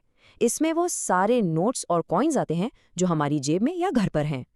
दूसरा है DD यानी डिमांड डिपॉजिट्स। ये वो पैसा है जो लोगों का कमर्शियल बैंक्स में, सेविंग्स या करंट अकाउंट में पड़ा है, जिसे हम डिमांड पर यानी जब चाहें ATM से या चेक से निकाल सकते हैं। और आखिरी है OD यानी other deposits with the RBI। ये एक छोटा कंपोनेंट है जिसमें कुछ स्पेसिफिक डिपॉजिट्स आते हैं, जैसे इंटरनेशनल इंस्टीट्यूशंस के। ऑलराइट बच्चों, अब तक हमने सारे मेन कॉन्सेप्ट्स कवर कर लिए हैं। चलो अब एक क्विक फायर रिवीजन करते हैं उन सभी इंपॉर्टेंट पॉइंट्स का जो आपको बोर्ड एग्जाम्स के लिए बिल्कुल मिस नहीं करने हैं। तो पेन और पेपर रेडी रखो। तो ध्यान से सुनो, एग्जाम के लिए आपको ये टॉपिक्स बिल्कुल क्रिस्टल क्लियर होने चाहिए। नंबर 1, बार्टर सिस्टम की सबसे बड़ी problem double coincidence of wants. Number 2, money के चारों फंक्शंस, 2 प्राइमरी 2 सेकेंडरी। फिर फिएट और फिड्यूशरी मनी के बीच का डिफरेंस एग्जाम्पल्स के साथ। M1 के तीनों कॉम्पोनेंट C, D, OD। और हाँ, last but not least, money supply एक स्टॉक कॉन्सेप्ट है, फ्लो नहीं। ये इस चैप्टर के सबसे ज़्यादा पूछे जाने वाले सवाल हैं। ये गोल्डन टिप है, इसे हमेशा याद रखना ताकि एग्जाम में गलती ना हो। जब भी मनी सप्लाई कैलकुलेट होता है तो सिर्फ पब्लिक के पास जो पैसा है वही काउंट होता है। जो पैसा गवर्नमेंट के पास या बैंकिंग सिस्टम के अंदर है वो मनी सप्लाई का पार्ट नहीं होता। सिंपल रीजन, क्योंकि वो मनी के सप्लायर्स हैं, होल्डर्स नहीं। और अब जाने से पहले आपके लिए एक छोटा सा फूड फॉर थॉट। हम सब आजकल यूपीआई और डिजिटल पेमेंट्स इतना ज़्यादा यूज़ करते हैं, तो सोचो, क्या आपको लगता है कि इस डिजिटल मनी ने मनी के ट्रेडिशनल फंक्शंस को, जैसे कि स्टोर ऑफ वैल्यू या मीडियम ऑफ एक्सचेंज को, किसी तरह से चेंज किया है? इसके बारे में ज़रूर सोचो। क्लास 12 मैक्रो इकोनॉमिक्स का एक सुपर इंपॉर्टेंट और I must say interesting chapter उठाते हैं, बैंकिंग। हम लोग ना एक एक कॉन्सेप्ट को बिल्कुल स्टेप बाय स्टेप तोड़कर समझेंगे ताकि एग्जाम में कोई टेंशन ना हो। और हाँ, इसके सारे इंपॉर्टेंट क्वेश्चंस और रिवीजन नोट्स के लिए यू नो द ड्रिल, हमारा टेलीग्राम चैनल ज्वाइन कर लेना, लिंक नीचे डिस्क्रिप्शन में है। ऑलराइट, लेट्स डाइव राइट इन। सबसे पहले ये समझना बहुत जरूरी है कि आखिर ये कमर्शियल बैंक्स हैं क्या चीज। जब तक फाउंडेशन स्ट्रांग नहीं होगी ना, आगे के जो कॉम्प्लेक्स टॉपिक्स आने वाले हैं वो सब सर के ऊपर से जाएंगे। लोग कहते हैं कि ये हमारी इकोनॉमी की बैकबोन है, पर ऐसा क्यों कहते हैं? चलो पता लगाते हैं। ओके, सो इसकी डेफिनेशन देखो, बिल्कुल सिंपल है। कमर्शियल बैंक एक ऐसी फाइनेंशियल इंस्टीट्यूशन है जो बेसिकली बस 2 मेन काम करती है। एक, आम लोगों से यानी हम जैसे लोगों से पैसे जमा करना, और दूसरा, उसी जमा किए हुए पैसे से आगे जिनको जरूरत है उन्हें लोन देना। Simple right? बट हाँ, इसका सबसे बड़ा गोल क्या है? To earn profit. ये कोई सोशल सर्विस नहीं कर रहे हैं, इनका मेन एम पैसा कमाना है। इस बात को हमेशा याद रखना। लेकिन एक मिनट, सिर्फ पैसा लेना और देना, ये तो इनका डे टू डे काम है। इनकी ना एक असली सुपर पावर है, हाँ लिटरली सुपर पावर, जिसके बारे में बोर्ड एग्जाम में सबसे ज्यादा पूछा जाता है, और वो है क्रेडिट क्रिएशन। इसी को हम मनी क्रिएशन भी कहते हैं। और ट्रस्ट मी, यही वो चीज है जो कमर्शियल बैंक्स को इतना स्पेशल बना देती है। सो ये क्रेडिट क्रिएशन आखिर है क्या? यह असल में एक प्रोसेस है, अ काइंड ऑफ मैजिक, जिससे बैंक्स जितना पैसा उनके पास इनिशियल डिपॉजिट में आता है ना, उससे गेट दिस कई गुना ज्यादा पैसा इकोनॉमी में क्रिएट कर देते हैं। Seriously, it's almost like they create money out of thin air. और एक बात, लॉन्ग आंसर क्वेश्चंस के लिए इसका प्रोसेस और इसका numerical example, it's absolutely crucial. तो बिल्कुल फोकस यहाँ। ओके, एक चीज बिल्कुल क्लियर कर लो अपने दिमाग में। बैंक यहां सिर्फ एक मिडिलमैन का काम नहीं कर रहा कि आपसे पैसा लिया और किसी और को दे दिया।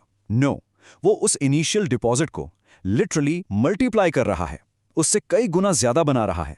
जैसे अगर बैंक के पास 1000 रुपए आए ना, तो वो उस 1000 से 10,000 तक का क्रेडिट क्रिएट कर सकता है। Crazy right? पर कैसे? वेल, ये पूरा का पूरा जादू सिर्फ एक अजम्पशन पर खड़ा है कि सारे लोग जिन्होंने पैसा जमा किया है वो एक ही टाइम पर अपना सारा पैसा वापस निकालने नहीं आएंगे। अब ऐसा भी नहीं है कि बैंक सारा का सारा पैसा लोन पे दे सकता है। यहाँ पे एंट्री होती है बॉस की, आरबीआई। आरबीआई कहता है होल्ड ऑन, रुको। हर डिपॉजिट का एक मिनिमम परसेंटेज बैंक्स को लीगली अपने पास रिजर्व में रखना ही पड़ता है। इसी को हम कहते हैं लीगल रिजर्व रेशियो या एलआरआर। अब इस एलआरआर के भी 2 बच्चे हैं। पहला है सीआरआर, कैश रिजर्व रेशियो। ये वो हिस्सा है जो हर बैंक को आरबीआई के पास कैश में रखना पड़ता है। और दूसरा है एसएलआर, स्टैट्यूटरी लिक्विडिटी रेशियो। ये वो हिस्सा है जो बैंक अपने पास ही रखता है, but in liquid forms like cash और गोल्ड। और ये वो पैसा है जिसको बैंक लोन देने के लिए हाथ भी नहीं लगा सकता। It's locked. तो ये पूरा प्रोसेस चलता कैसे है? It's like a chain reaction. Step 1, मान लो बैंक के पास एक नया डिपॉजिट आया। बैंक ने फटाफट एलआरआर का हिस्सा काटकर साइड में रख दिया। स्टेप 2, जो पैसा बच गया वो उसने लोन पे दे दिया। स्टेप 3, और ये सबसे क्रूशियल है, जिसे लोन मिला है बैंक उससे कैश का बैग नहीं थमाता, बैंक उसके नाम का एक नया डिपॉजिट अकाउंट खोल देता है। अब जब वो आदमी उस पैसे से कुछ खरीदेगा या पेमेंट करेगा तो वो पैसा घूम फिरकर वापस बैंकिंग सिस्टम में ही आ जाएगा as a fresh new deposit.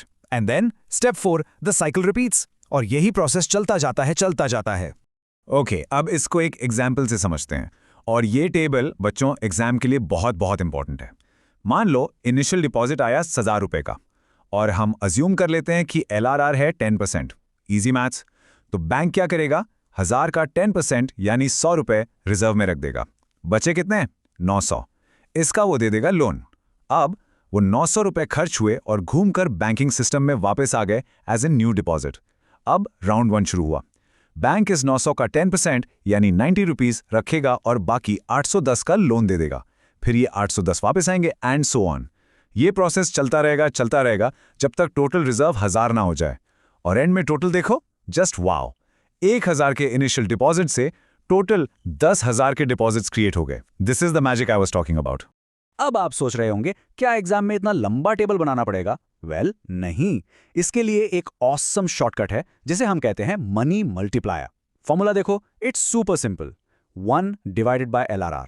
बस हमारे पिछले एग्जाम्पल में LRR कितना था? 10%, यानी 0.10। तो मनी मल्टीप्लायर हो गया 1 डिवाइडेड बाय 0.10 विच इक्वल्स 10।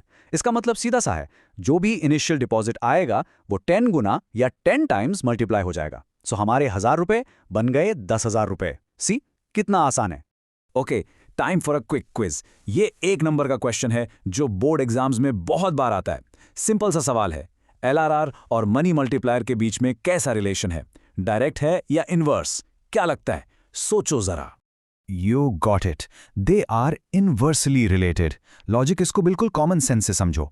अगर LRR बढ़ जाएगा मतलब बैंक को अपने पास ज्यादा पैसा रिजर्व में लॉक करके रखना पड़ेगा, तो लोन देने के लिए उसके पास कम पैसा बचेगा, राइट? और अगर लोन ही कम देगा तो मनी क्रिएशन भी कम होगा। सिंपल। सो हमेशा याद रखो, higher the LRR, lower the money multiplier and vice versa.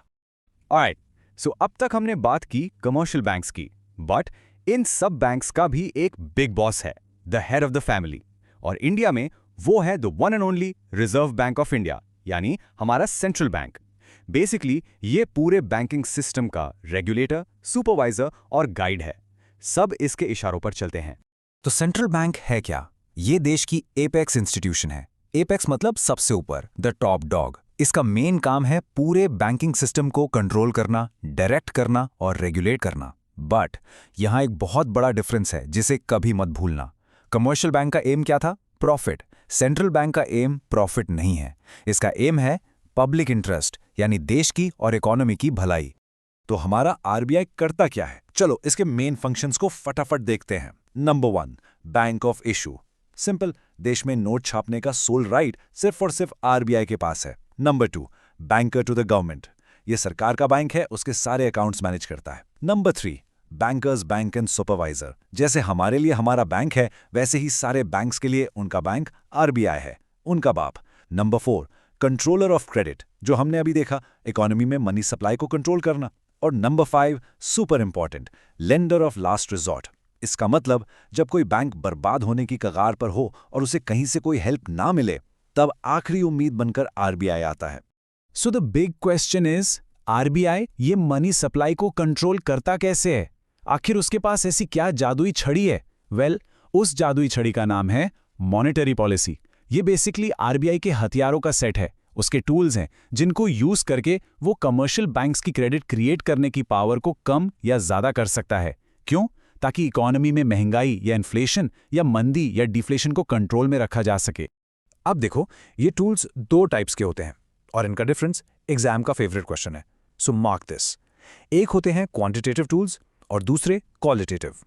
Quantitative tools general होते हैं, ये पूरी इकोनॉमी में ओवरऑल मनी सप्लाई पर असर डालते हैं, जबकि क्वालिटेटिव टूल्स सिलेक्टिव होते हैं, ये किसी स्पेसिफिक सेक्टर को टारगेट करते हैं, जैसे कि सिर्फ एग्रीकल्चर सेक्टर में लोन बढ़ाना है या हाउसिंग सेक्टर में लोन कम करना है।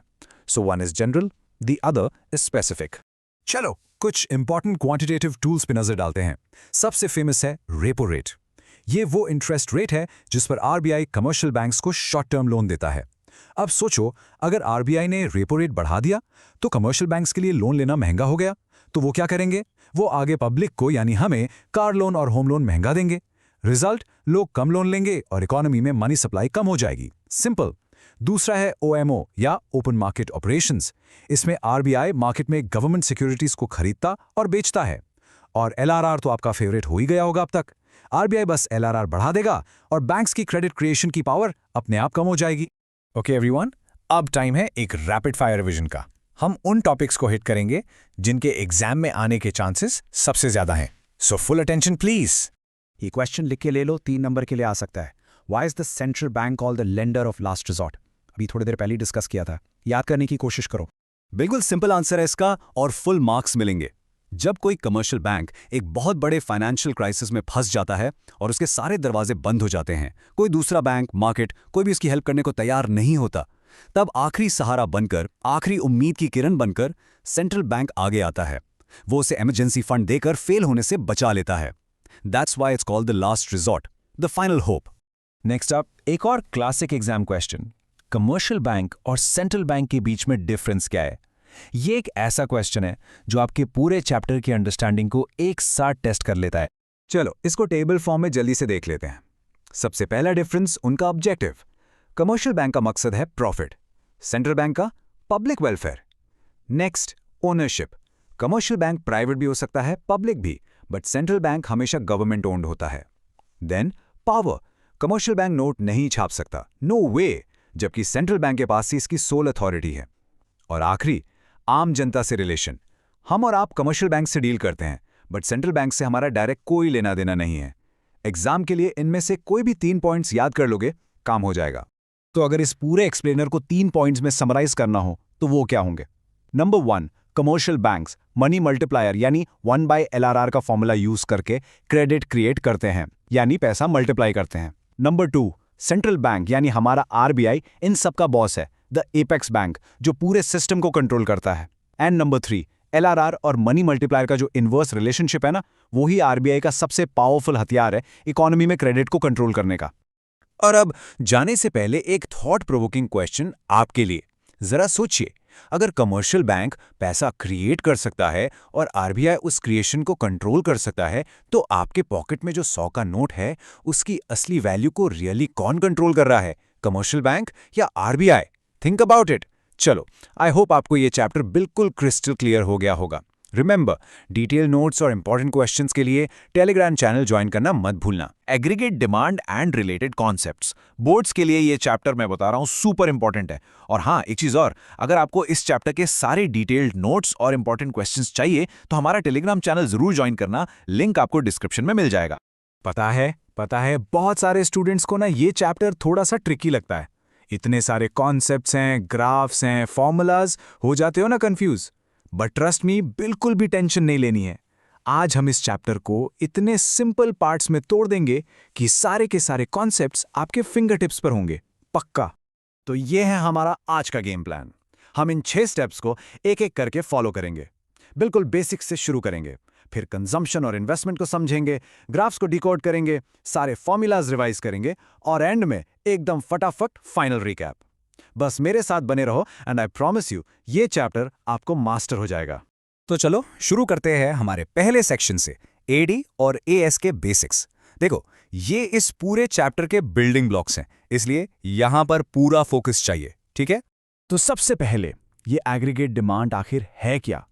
देखो, सिंपल भाषा में इसका मतलब है कि एक इकोनॉमी के सारे सेक्टर्स यानी हम, तुम, फर्म्स, गवर्नमेंट सब मिलकर एक पर्टिकुलर इनकम लेवल पर कितने टोटल गुड्स एंड सर्विसेज खरीदने का प्लान कर रहे हैं।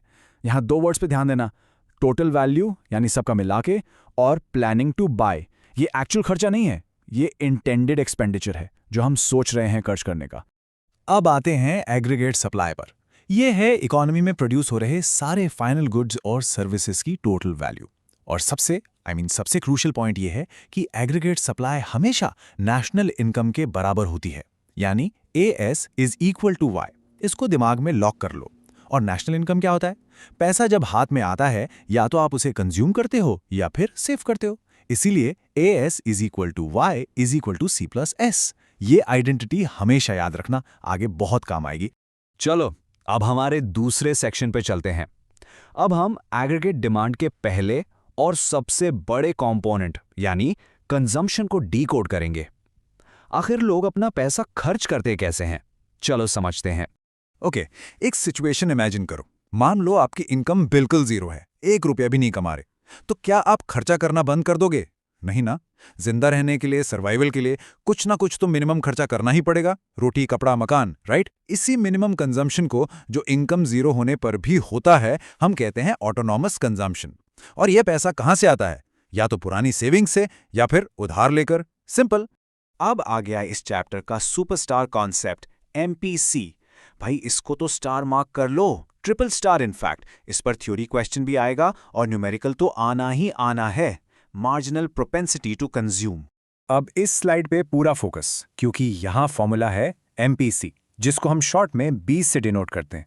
इसका फॉर्मूला है delta C upon delta Y. Delta का मतलब होता है चेंज, तो change in consumption divided by change in income. मतलब आपकी इनकम बढ़ने पर आप उस बढ़ी हुई इनकम का कितना हिस्सा कंज्यूम या खर्च कर देते हो। एग्जाम्पल से समझो, मान लो आपकी इनकम 100 रुपये से बढ़ी और उसमें से आपने 80 रुपये खर्च कर दिए, तो आपका एमपीसी हुआ 80 डिवाइडेड बाय 100 यानी 0.8। और याद रखना, इसकी वैल्यू हमेशा 0 और 1 के बीच में ही रहती है। तो अब इन दोनों कॉन्सेप्ट्स को यानी ऑटोनोमस कंजम्पशन और एमपीसी को मिलाकर बनता है हमारा कंजम्पशन फंक्शन। इस इक्वेशन को अच्छे से समझ लो बच्चों, क्योंकि ये पूरे चैप्टर की फाउंडेशन है। C इक्वल्स C बार प्लस B इंटू वाई। चलो इस इक्वेशन को एक बार तोड़ तोड़ के समझें। यहाँ ये जो C है वो है आपका टोटल कंजम्पशन। ये C बार क्या था? वही ऑटोनॉमस कंजम्पशन, जो इनकम 0 होने पर भी होता है। B क्या है? एमपीसी यानी बढ़ी हुई इनकम का कितना हिस्सा खर्च किया। और Y तो आप जानते ही हो, आपकी नेशनल इनकम। सिंपल है ना? अब हम एडी के दूसरे कंपोनेंट पर चलते हैं, जो है इन्वेस्टमेंट। अगर कंजम्पशन इकोनॉमी का एक इंजन है ना, तो समझ लो इन्वेस्टमेंट उसका दूसरा इंजन है। दोनों मिलके गाड़ी को आगे बढ़ाते हैं। हमारे क्लास 12 के सिलेबस के हिसाब से हम ये अज्यूम करते हैं कि इन्वेस्टमेंट ऑटोनोमस है। इसका मतलब ये है कि ये इनकम लेवल के चेंज होने से अफेक्ट नहीं होता। इकोनॉमी में इनकम चाहे बढ़े या घटे, हम मानेंगे कि इन्वेस्टमेंट की वैल्यू कांस्टेंट है, फिक्स है। मान लो 100 करोड़। ये बस एक सिंप्लीफिकेशन है ताकि हम कॉन्सेप्ट्स को आसानी से समझ पाएं। इसलिए जब इसका ग्राफ बनाते हैं तो वो एक्स एक्सिस के पैरेलल एक स्ट्रेट लाइन होती है।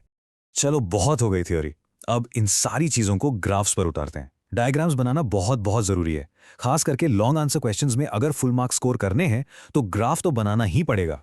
तो चलो अब इन दोनों कर्व्स को ग्राफ पर समझते हैं। जो एडी कर्व है यानी C+I, वो हमेशा ओरिजिन के ऊपर से स्टार्ट होता है। क्यों? सिंपल है, क्योंकि जब इनकम 0 होती है तब भी C बार और I की कुछ ना कुछ पॉजिटिव वैल्यू तो होती ही है। और जो AS कर्व है वो हमेशा ओरिजिन से स्टार्ट होने वाली 45 डिग्री की लाइन होती है। ये लाइन क्या शो करती है? ये शो करती है कि इसके हर एक पॉइंट पर एग्रीगेट सप्लाई नेशनल इनकम के बराबर है। That's it, AS is equal to Y। और इसी ग्राफ से हम एक बहुत इंपॉर्टेंट कॉन्सेप्ट समझते हैं, ब्रेक इवन पॉइंट। ये वो मैजिकल पॉइंट है जहां आपकी कंजम्पशन और इनकम एकदम बराबर हो जाती है, C इक्वल्स Y। इसका मतलब क्या हुआ? आप जितना कमा रहे हो सारा का सारा खर्च कर रहे हो, तो सेविंग्स कितनी हुई? अंडा, 0।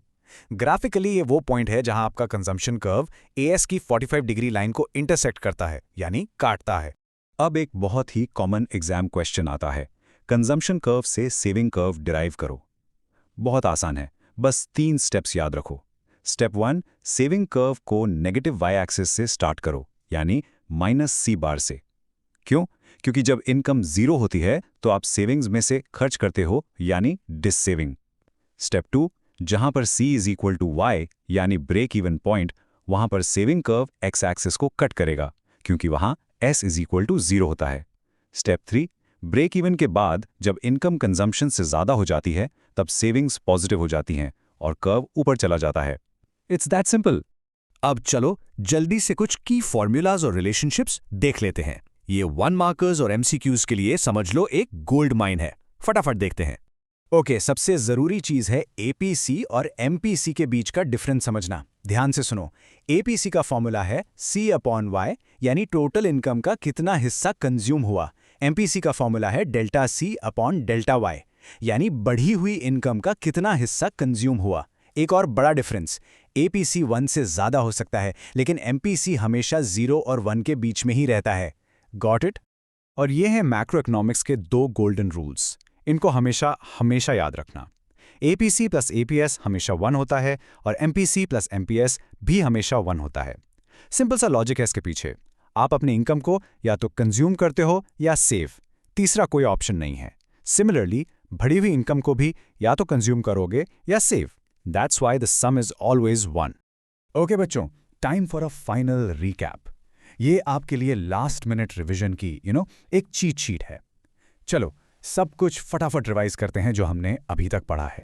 तो हमने देखा कि AD होता है C+I यानी टोटल प्लान्ड एक्सपेंडिचर।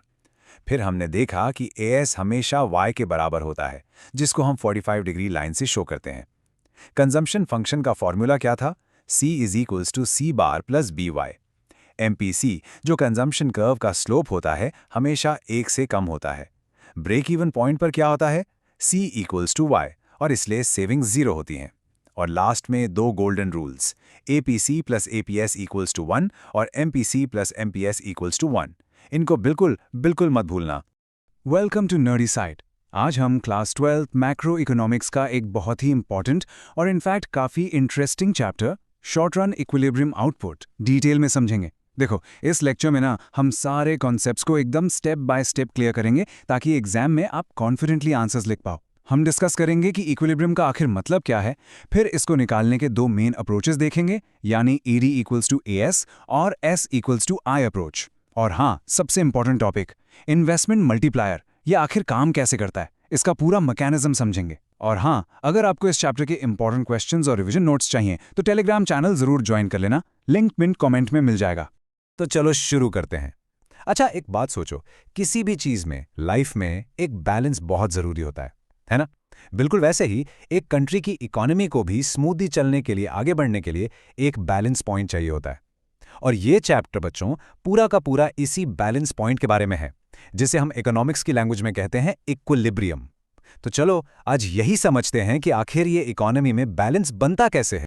ठीक है, तो सेक्शन 1 में सबसे पहले इसकी नींव रखते हैं, इसका फाउंडेशन समझते हैं। Let's start. अब देखो, चैप्टर शुरू करने से पहले ये दो वर्ड्स अपने दिमाग में एकदम क्लियर कर लो, एक्स एंटी और एक्स पोस्ट। ये बार बार आएंगे। देखो, एक्स एंटी का सीधा सा मतलब है प्लान्ड या इंटेंडेड, मतलब जो हमने सोचा है कि हम खर्च करेंगे या जो फर्म्स ने सोचा है कि वो प्रोड्यूस करेंगे, प्लानिंग वाली स्टेज, ठीक है। और एक्स पोस्ट का मतलब होता है एक्चुअल या रियलाइज्ड, जो असल में हुआ। अब सबसे इंपॉर्टेंट बात याद रखना, जब भी हम इक्विलिब्रियम की बात करते हैं ना, हम हमेशा एक्स एंटी यानी प्लान्ड वैल्यूज की बात करते हैं, एक्चुअल की नहीं। प्लानिंग में बैलेंस होना चाहिए। ओके, अब आते हैं एक बहुत इंपॉर्टेंट टर्म पर, इफेक्टिव डिमांड। सुनने में थोड़ा टेक्निकल लगता है पर है बहुत सिंपल। ये एग्रीगेट डिमांड यानी AD का वो लेवल है जहां पर वो एग्रीगेट सप्लाई यानी AS के एकदम बराबर हो जाता है। और सिंपल भाषा में कहें तो ये वो मैजिक पॉइंट है, चाहे जितना सामान प्रोड्यूसर्स ने बनाने का प्लान किया है उतना ही सामान लोग खरीदने का प्लान कर रहे हैं। देखा, दोनों प्लान्ड वैल्यूज हैं। जब planned buying equals planned selling, वही हमारा इक्विलिब्रियम पॉइंट है, उसी को कहते हैं इफेक्टिव डिमांड। चलिए अब आगे बढ़ते हैं। सेक्शन 2, इक्विलिब्रियम तक पहुंचने के ना हमारे पास दो रास्ते हैं। सोचो, दो अलग अलग रोड्स हैं पर दोनों एक ही डेस्टिनेशन पर ले जाती हैं। दोनों से आंसर सेम आएगा। चलो एक एक करके दोनों रास्ते देखते हैं। तो पहला रास्ता, पहला अप्रोच है aggregate supply equals aggregate demand, यानी AS = AD। बहुत ही लॉजिकल और सिंपल है। इसका मतलब बस इतना है कि इकोनॉमी में बैलेंस यानी इक्विलिब्रियम तब आएगा जब total plan production, again planned, total plan production AS हमारे टोटल प्लान्ड एक्सपेंडिचर AD के एकदम बराबर हो जाए। जितना बनाने का सोचा उतना ही खरीदने का सोचा, सिंपल, बैलेंस हो गया। लेकिन हमेशा सब कुछ परफेक्ट तो नहीं होता, आखिर इकोनॉमी है।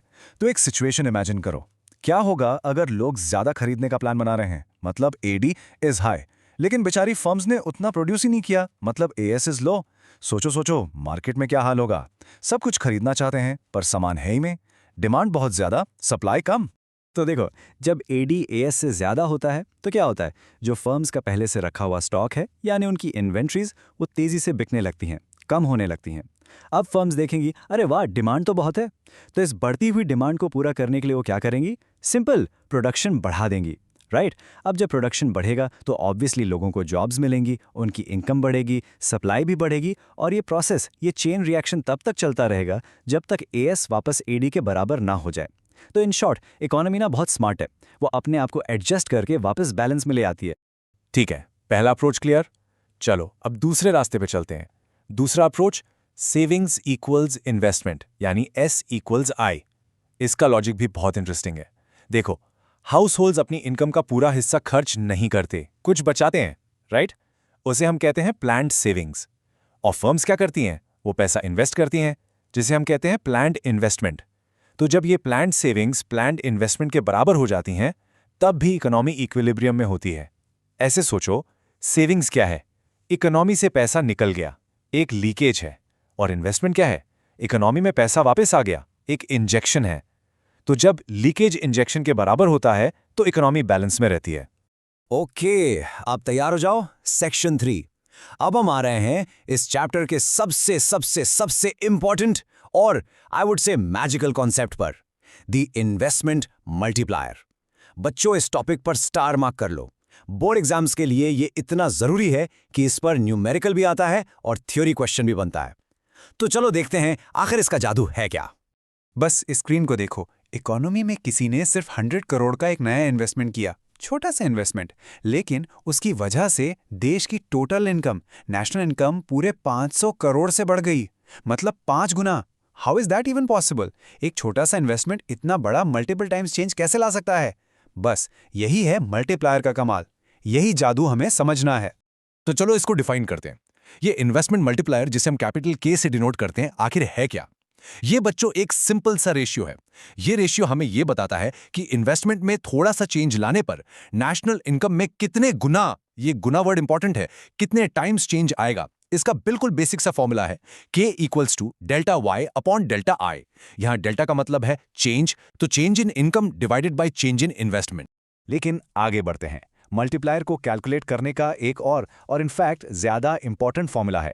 एग्जाम में यही यूज होगा न्यूमेरिकल्स में, और वो है K equals to 1 upon 1 minus MPC। अब आप पूछोगे ये MPC क्या है? MPC का मतलब है marginal propensity to consume. Simple words में, जब आपकी इनकम बढ़ती है तो उस एक्स्ट्रा इनकम का कितना हिस्सा आप खर्च करते हो। और बच्चों, हमने पहले पढ़ा है कि 1 माइनस MPC हमेशा MPS के बराबर होता है, यानी मार्जिनल प्रोपेंसिटी टू सेव। तो इसका एक और रूप बन जाता है K equals to 1 upon MPS। दोनों फॉर्मूलेज याद रखने हैं। अब इन दोनों के बीच का रिश्ता समझो। MPC और मल्टीप्लायर K का एक डायरेक्ट पॉजिटिव रिलेशनशिप है। मतलब जितना ज्यादा MPC होगा, यानी लोग अपनी एक्स्ट्रा इनकम का जितना ज्यादा हिस्सा खर्च करेंगे, मल्टीप्लायर की वैल्यू उतनी ही ज्यादा होगी। क्यों? क्योंकि एक का खर्चा दूसरे की इनकम बनता है और वो आगे और खर्च करता है। सिंपल। तो higher the MPC higher the multiplier, और जितना कम MPC उतना कम मल्टीप्लायर। ये एग्जाम के लिए 1 मार्कर्स में आ सकता है। इसकी मिनिमम वैल्यू 1 होती है जब MPC 0 हो, और मैक्सिमम वैल्यू इन्फिनिटी तक जा सकती है जब MPC 1 हो। Alright, section 4। अब आते हैं बोर्ड एग्जाम कॉर्नर पे। थियरी बहुत हो गई, कॉन्सेप्ट समझ लिए। अब टाइम है ये देखने का कि इन कॉन्सेप्ट्स को एग्जाम में अप्लाई कैसे करना है, और सबसे जरूरी, मार्क्स कैसे स्कोर करने हैं। चलो प्रैक्टिकल बनते हैं। ये देखो, ये आपके बोर्ड एग्जाम का एक टिपिकल 6 मार्क का पेट क्वेश्चन है। हर 2-3 साल में ये रिपीट होता है। Explain the working of the investment multiplier with a numerical example. तो चलो आज इसका एकदम perfect step by step answer तैयार करते हैं, ताकि एग्जाम में पूरे मार्क्स मिले। तो चलो इस पूरे प्रोसेस को, इस मैकेनिज्म को इस टेबल से समझते हैं। मान लो गवर्नमेंट ने एक नया हाईवे बनाने में 100 करोड़ इन्वेस्ट किए, ठीक है? अब ये जो 100 करोड़ हैं, ये किसी न किसी की इनकम बनेंगे, right? Workers, contractors, material suppliers, इन सब की इनकम। ये हो गया हमारा राउंड 1। अब हम मान लेते हैं कि MPC 0.8 है। इसका मतलब लोग अपनी एक्स्ट्रा इनकम का 80% खर्च कर देते हैं। तो ये लोग इस 100 करोड़ में से 80 करोड़ खर्च कर देंगे और 20 करोड़ सेव कर लेंगे। अब स्टोरी यहां खत्म नहीं हुई। जो 80 करोड़ खर्च हुए वो किसी और के पास गए, दुकान वालों के पास, सर्विस प्रोवाइडर्स के पास, तो ये उनकी इनकम बन गए। ये है राउंड 2। अब वो लोग भी इस 80 करोड़ का 80% यानी 64 करोड़ खर्च कर देंगे, और ये साइकिल बच्चों चलता रहेगा। और जब आप एंड में सारी इनकम इंक्रीजेस को ऐड करोगे, 100 + 80 + 64 एंड सो ऑन, तो टोटल आएगा 500 करोड़। देखा, ऐसे एक छोटा सा इन्वेस्टमेंट पूरी इकोनॉमी में मल्टीप्लाई हो जाता है। एक और चीज, एग्जाम में ना कभी कभी छोटी छोटी 1 मार्क डेफिनेशंस भी आ जाती हैं, जैसे कि फुल एम्प्लॉयमेंट। इसका सीधा सा मतलब है ये एक ऐसी सिचुएशन है जहां हर वो इंसान जो काम करने के लायक है यानी एबल है, और जो मार्केट में चल रहे वेज रेट पर काम करना चाहता है यानी विलिंग है, उसे काम मिल जाता है। Simple, able and willing to work at the prevailing wage rate gets work. इतनी सी टू द पॉइंट डेफिनेशन आपको पूरा 1 मार्क दिला देगी। चलिए सेक्शन 5। अब टाइम है एक सुपर क्विक रीकैप का। काफी कुछ कवर कर लिया है, आई नो। तो चलो फटाफट सारे इंपॉर्टेंट पॉइंट्स रिवाइज करते हैं, ताकि सब कुछ आपके दिमाग में एकदम फिट हो जाए। रेडी हो? तो आज की टेकअवेज क्या है? पॉइंट नंबर 1, इकोनॉमी का इक्विलिब्रियम कहां होता है? जब प्लान्ड AD प्लान्ड AS के बराबर हो, या फिर जब प्लान्ड सेविंग्स प्लान्ड इन्वेस्टमेंट के बराबर हो। डन। पॉइंट नंबर 2, अगर AD AS से ज्यादा हो जाए तो क्या होगा? फर्म्स अपना प्रोडक्शन बढ़ाएंगी, simple. Point number 3, investment multiplier यानी के क्या बताता है? ये बताता है कि इन्वेस्टमेंट में चेंज आने से इनकम में कितने गुना चेंज आएगा। पॉइंट 4, सबसे important formula, K is equal to 1/1 minus MPC। रट्टा मार लो इसको। एंड फाइनली पॉइंट 5, K की वैल्यू डायरेक्ट सीधे तौर पर MPC पर डिपेंड करती है। Higher MPC higher K। बस ये 5 पॉइंट्स याद हैं तो चैप्टर सॉर्टेड है। और अब लेक्चर खत्म करने से पहले एक सवाल मैं आपके लिए छोड़ के जा रहा हूं, थोड़ा सोचना इसके बारे में।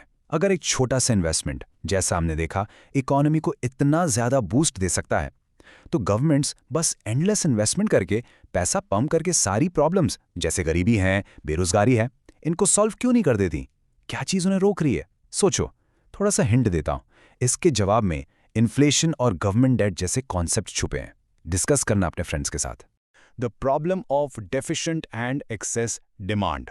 देखो, ये चैप्टर आपके बोर्ड एग्जाम्स के लिए एकदम क्रूशियल है, क्योंकि इससे आपको समझ आएगा कि यार ये इकोनॉमी कभी-कभी इतनी स्लो क्यों हो जाती है और कभी-कभी महंगाई यानी प्राइसेस इतने बढ़ क्यों जाते हैं। तो चलिए इसको बिल्कुल आसान भाषा में फटाफट समझते हैं। अच्छा, लेक्चर शुरू करने से पहले एक छोटी सी बात। आपके एग्जाम्स के लिए मैंने इस चैप्टर के सारे इंपॉर्टेंट क्वेश्चंस और एकदम क्रिस्प रिवीजन नोट्स रेडी किए हैं, तो उनको एक्सेस करने के लिए आप हमारा टेलीग्राम चैनल ज्वाइन कर सकते हो। लिंक आपको नीचे पिन्ड कमेंट में मिल जाएगा, जरूर ज्वाइन करना। ओके, तो सबसे पहले चलो एक बेसिक सवाल से शुरू करते हैं। क्या लगता है आपको, एक इकोनॉमी हमेशा परफेक्ट बैलेंस में चलती है? बिल्कुल नहीं, है ना। असली लाइफ में कभी डिमांड बहुत कम हो जाती है तो कभी इतनी ज्यादा कि संभालना मुश्किल हो जाता है। तो आज के इस एक्सप्लेनर में हम इन्हीं दोनों सिचुएशंस को अच्छे से समझेंगे कि आखिर इनका इकोनॉमी पर असर क्या पड़ता है। तो चलिए शुरू करते हैं हमारी पहली प्रॉब्लम से। ये वो सिचुएशन है जब इकोनॉमी आप कह सकते हो सुस्त पड़ जाती है, अंडर परफॉर्म कर रही होती है। मतलब जितना माल बना सकती है, मार्केट में उतनी डिमांड ही नहीं है। इसी को हम इकोनॉमिक्स में कहते हैं डेफिशिएंट डिमांड। अब इसके टेक्स्ट बुक डेफिनेशन देखो और घबराना मत, मैं इसको तोड़ तोड़ कर समझाऊंगा। डेफिशिएंट डिमांड वो सिचुएशन है जहां एग्रीगेट डिमांड, जिसको हम शॉर्ट में एडी कहते हैं, वो एग्रीगेट सप्लाई यानी एएस से कम होती है। कहां पर? Eight the full employment level. बिल्कुल सिंपल शब्दों में, इकोनॉमी में सभी लोगों को काम देने के लिए जितनी टोटल डिमांड होनी चाहिए, एक्चुअल डिमांड उससे कम है। बस इतनी सी बात है। चलो इसको ना एक बहुत सिंपल एग्जाम्पल से समझते हैं। सोचो, एक कार की फैक्ट्री है। वो अपनी फुल कैपेसिटी पर एक महीने में 100 कार्स बना सकती है, लेकिन मार्केट से उसको ऑर्डर सिर्फ 70 कार्स के ही आ रहे हैं। तो ये जो 30 कार्स का डिफरेंस है ना, जो फैक्ट्री बना सकती थी पर नहीं बना रही क्योंकि डिमांड नहीं है, बस यही सिचुएशन डेफिशिएंट डिमांड को दिखाती है। सिंपल। और इस कमी को, इस डिफरेंस को इकोनॉमिक्स में एक स्पेशल नाम दिया गया है, और ये नाम एग्जाम में जरूर लिखना, डिफ्लेशनरी गैप। ये वो एक्चुअल गैप है, एक्चुअल डिफरेंस है, जो हमारी करंट डिमांड और उस डिमांड के बीच में है जो फुल एम्प्लॉयमेंट के लिए जरूरी है। ओके, अब चलो इस ग्राफ को आराम से देखते हैं, क्योंकि ये आपके एग्जाम्स के लिए बहुत इंपॉर्टेंट है। बिल्कुल स्टेप बाय स्टेप समझो। देखो, एक्स एक्सिस पर हमने लिया है इनकम या आउटपुट, वाई एक्सिस पर है एग्रीगेट डिमांड। अब आपको ये जो सीधी 45 डिग्री लाइन दिख रही है ना, ये रिप्रेजेंट करती है एग्रीगेट सप्लाई को। मतलब ये वो लाइन है जहां एडी और एएस बराबर होते हैं, यानी फुल एम्प्लॉयमेंट। लेकिन डेफिशिएंट डिमांड की सिचुएशन में हमारा जो एक्चुअल एडी कर्व है, जैसा कि आप देख सकते हो, वो इस एएस लाइन के नीचे रह जाता है। और इन दोनों लाइंस के बीच का ये जो वर्टिकल डिस्टेंस है, बस इसी को बच्चों हम कहते हैं डिफ्लेशनरी गैप। इस ग्राफ को प्रैक्टिस जरूर करना। तो ठीक है, डिमांड कम है, पर इसका असर क्या होता है? सोचो, एक चेन रिएक्शन है। सबसे पहले जब डिमांड ही नहीं है तो फैक्ट्रीज प्रोडक्शन कम कर देंगी। प्रोडक्शन कम तो लोगों की जॉब्स जाएंगी, जिसे हम कहते हैं इनवॉलंटरी अनएम्प्लॉयमेंट। प्रोडक्शन कम हो रहा है मतलब देश का टोटल आउटपुट कम हो रहा है, यानी लॉस ऑफ आउटपुट। और जो माल पहले से बन चुका है वो गोडाउन में पड़ा रहेगा, यानी अनडिजायर्ड स्टॉक जमा हो जाएगा। और आखिर में इस स्टॉक को निकालने के लिए कंपनीज क्या करेंगी? प्राइसेस गिरा देंगी। इसका ना सबसे बेस्ट रियल लाइफ एग्जाम्पल हम सब ने हाल ही में देखा है। याद करो, कोविड-19 लॉकडाउन का शुरुआती फेज। सारी दुकानें बंद, लोग खर्चा नहीं कर रहे थे, लोगों की जॉब्स जारी थीं और फैक्ट्रीज में सामान बस पड़ा का पड़ा था। वो सिचुएशन डेफिशिएंट डिमांड का एक टेक्स्ट बुक परफेक्ट एग्जाम्पल था। तो अब असली सवाल यह है कि इस मंदी वाली सिचुएशन से इकोनॉमी को बाहर कैसे निकालें, डिमांड को वापस बूस्ट कैसे करें। इसके लिए ना गवर्नमेंट और आरबीआई के पास कुछ सुपर पावरफुल टूल्स होते हैं। चलो देखते हैं कि वो इकोनॉमी को रेस्क्यू कैसे करते हैं। बेसिकली 2 तरह के टूल किट्स हैं। पहली है फिस्कल पॉलिसी, ये गवर्नमेंट का डिपार्टमेंट है, यानी इसको गवर्नमेंट ऑफ इंडिया कंट्रोल करती है। इसके दो मेन हथियार हैं, सरकारी खर्चे और टैक्सेस। दूसरी टूलकिट है मॉनेटरी पॉलिसी। ये हमारे सेंट्रल बैंक यानी रिजर्व बैंक ऑफ इंडिया के हाथ में है, और इसके मेन हथियार हैं मनी सप्लाई और इंटरेस्ट रेट्स। तो पहले फिस्कल पॉलिसी की बात करते हैं। गवर्नमेंट क्या करती है? स्टेप 1, वो अपना खर्चा बढ़ा देती है, जैसे नए रोड्स, ब्रिजेस, स्कूल्स, हॉस्पिटल्स बनाने लगती है। इससे क्या होता है? लोगों को काम मिलता है, उनके हाथ में पैसा आता है और वो पैसा मार्केट में खर्च होता है।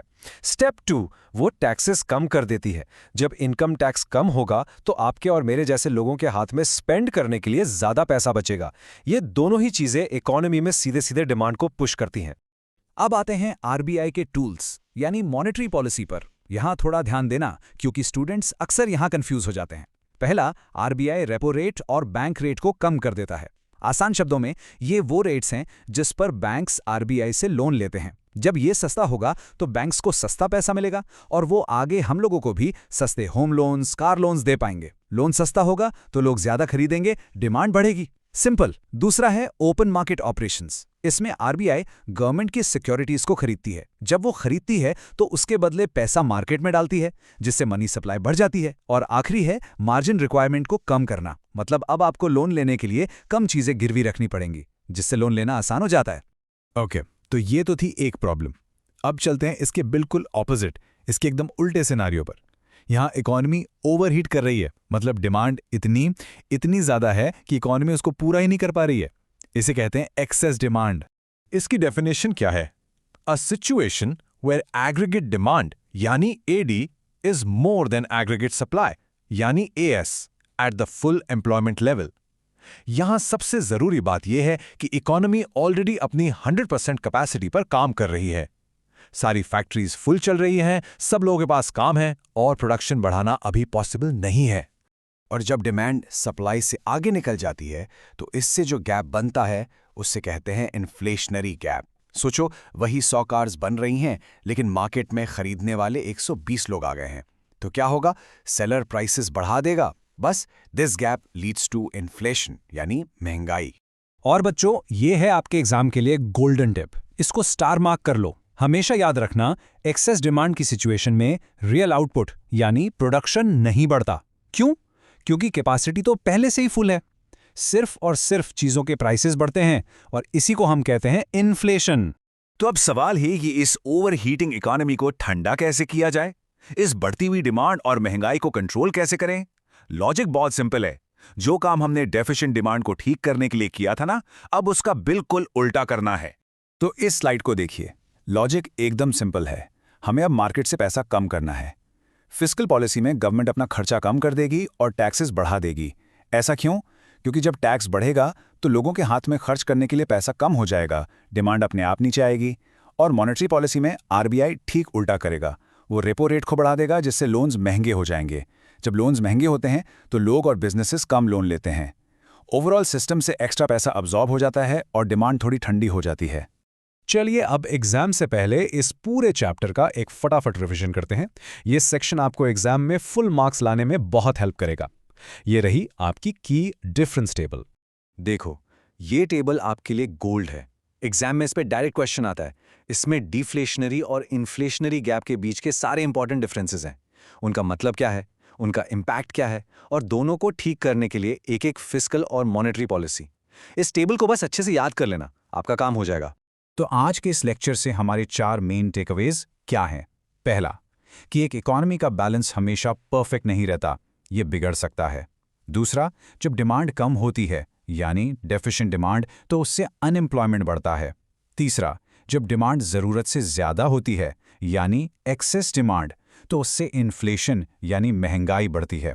और चौथा और सबसे इंपॉर्टेंट, कि इन दोनों प्रॉब्लम्स को आखिर में गवर्नमेंट और आरबीआई अपनी फिस्कल और मॉनेटरी पॉलिसी से ठीक करने की कोशिश करते हैं। और अब मैं आपके लिए एक सवाल छोड़कर जा रहा हूं, थोड़ा सा सिलेबस से हटकर सोचना। क्या सिर्फ डिमांड साइड को ऊपर नीचे करके इकोनॉमी की हर प्रॉब्लम सॉल्व की जा सकती है, या फिर सप्लाई साइड का यानी प्रोडक्शन साइड का भी कोई इंपॉर्टेंट रोल है? इस पर जरूर सोचना। Government budget and the economy detail में कवर करने वाले हैं। इस एक्सप्लेनर में ना हम हर एक कॉन्सेप्ट को बिल्कुल स्टेप बाय स्टेप क्लियर करेंगे ताकि बोर्ड एग्जाम में आप पूरे कॉन्फिडेंस के साथ आंसर्स लिख सको। तो चलो पूरे फोकस के साथ शुरू करते हैं। और हाँ, एक इम्पॉर्टेंट बात, अगर आपको इस चैप्टर के डिटेल्ड नोट्स और इम्पॉर्टेंट क्वेश्चंस चाहिए तो हमारा टेलीग्राम चैनल ज्वाइन करना मत भूलना। लिंक आपको पिन कमेंट में मिल जाएगा। चलो अब शुरू करते हैं। तो सबसे पहला सवाल, आखिर ये गवर्नमेंट बजट होता क्या है? इसको बिल्कुल सिंपल रखते हैं, ठीक है? सोचो जैसे आपके घर का एक बजट बनता है, कितना पैसा आने वाला है, कहाँ कहाँ खर्च करना है, बिल्कुल वैसे ही गवर्नमेंट पूरे देश के लिए एक बजट बनाती है। ये एसेंशियली पूरे देश के फाइनेंसिस का 1 साल का प्लान है। चलो अब इसकी ऑफिशियल बुक वाली डेफिनेशन देखते हैं। इसमें 3 कीवर्ड्स हैं जिन पर आपको फोकस करना है। पहला, एनुअल फाइनेंशियल स्टेटमेंट, यानी ये हर साल का हिसाब किताब है। दूसरा, एस्टिमेट्स, मतलब ये सब अंदाजे हैं आने वाले साल के लिए, ये एक्चुअल फिगर्स नहीं है। और तीसरा, फिस्कल ईयर, जो इंडिया में चलता है 1 अप्रैल से 31 मार्च तक। तो सिंपल शब्दों में बजट क्या है? आने वाले साल के लिए सरकार की कमाई और खर्चों का एक अनुमान। अब देखो, हर बजट के 2 मेन कंपोनेंट्स होते हैं। सिंपल, पहला है रिसीट्स, यानी सरकार के पास पैसा आ कहां से रहा है, और दूसरा है एक्सपेंडिचर, यानी सरकार उस पैसे को खर्च कहां कर रही है। चलो अब इन दोनों को एक एक करके डिटेल में समझते हैं। ओके, तो सरकार की कमाई यानी रिसीट्स 2 तरह की होती हैं, रेवेन्यू और कैपिटल। इनके बीच का डिफरेंस एग्जाम के लिए सुपर डुपर इंपॉर्टेंट है, तो ध्यान से सुनना। रेवेन्यू रिसीट्स वो होती हैं जिनसे ना तो सरकार की कोई लायबिलिटी यानी देनदारी बढ़ती है और ना ही कोई एसेट यानी संपत्ति कम होती है। सिंपल। इसके ठीक उल्टा कैपिटल रिसीट्स वो होती हैं जिनसे या तो लायबिलिटी बढ़ जाती है या फिर कोई एसेट कम हो जाता है। ये एसेट और लायबिलिटी वाली कंडीशन ही इनका गोल्डन रूल है। इसको दिमाग में फिट कर लो। चलो इसको एग्जाम्पल से एकदम क्लियर करते हैं। जब सरकार टैक्स कलेक्ट करती है तो पैसा तो आता है, पर क्या सरकार को वो पैसा वापस करना है? नहीं, इसलिए ना कोई लायबिलिटी बनी। तो टैक्स एक रेवेन्यू रिसीट है। वहीं दूसरी तरफ जब सरकार आपसे या आरबीआई से बोरोइंग करती है यानी उधार लेती है तो उसकी लायबिलिटी बढ़ जाती है, राइट? और जब डिसइन्वेस्टमेंट करती है यानी किसी सरकारी कंपनी जैसे LIC के शेयर्स बेचती है तो सरकार का एसेट कम हो जाता है। इसलिए ये दोनों कैपिटल रिसीट्स हैं। सिंपल है ना? अब आते हैं खर्चों पर, यानी एक्सपेंडिचर। जैसे रिसीट्स थे वैसे ही एक्सपेंडिचर भी 2 टाइप के हैं, रेवेन्यू और कैपिटल। और अच्छी बात यह है कि लॉजिक बिल्कुल सेम है, बस रिवर्स। रेवेन्यू एक्सपेंडिचर वो खर्चा है जिससे ना तो कोई एसेट बनता है और ना ही कोई लायबिलिटी कम होती है, जबकि कैपिटल एक्सपेंडिचर से या तो कोई एसेट क्रिएट होता है या फिर कोई लायबिलिटी कम होती है। देखा, बिल्कुल पैरेलल लॉजिक है, इसे याद रखना आसान हो जाता है। एग्जाम्पल से ये और भी क्लियर हो जाएगा। जब सरकार अपने एम्प्लॉयज़ को सैलरी देती है या पुराने लोन्स पर इंटरेस्ट पे करती है तो इससे ना कोई एसेट बना ना कोई लायबिलिटी कम हुई। ये रोज का खर्चा है, ये है रेवेन्यू एक्सपेंडिचर। लेकिन जब सरकार PM गति शक्ति जैसी स्कीम में रोड्स या ब्रिजेस बनाती है तो देश का एसेट क्रिएट हो रहा है, या जब पुराना लोन चुकाती है तो लायबिलिटी कम हो रही है। तो ये हो गया कैपिटल एक्सपेंडिचर। Got it? अब एक सवाल उठता है कि सरकार इतनी मेहनत करके हर साल ये बजट बनाती ही क्यों है? ऐसा क्या है इसमें? इसके पीछे कुछ इंपॉर्टेंट ऑब्जेक्टिव्स यानी मकसद होते हैं। चलो देखते हैं वो क्या है। सबसे पहला और इंपॉर्टेंट ऑब्जेक्टिव है रीएलोकेशन ऑफ रिसोर्सेज।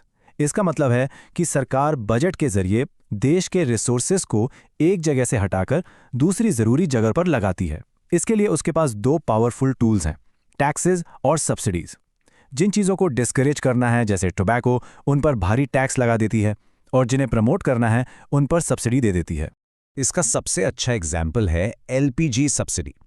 सरकार चाहती है कि गरीब से गरीब आदमी भी क्लीन फ्यूल यानी साफ ईंधन इस्तेमाल करे, तो इसलिए वो LPG सिलेंडर्स पर सब्सिडी देती है ताकि वो सबके लिए सस्ता या अफोर्डेबल हो जाए। यहाँ सरकार ने रिसोर्सेज को उन लोगों से लेकर जो अफोर्ड कर सकते हैं उनकी तरफ डायरेक्ट किया जिन्हें इसकी जरूरत है।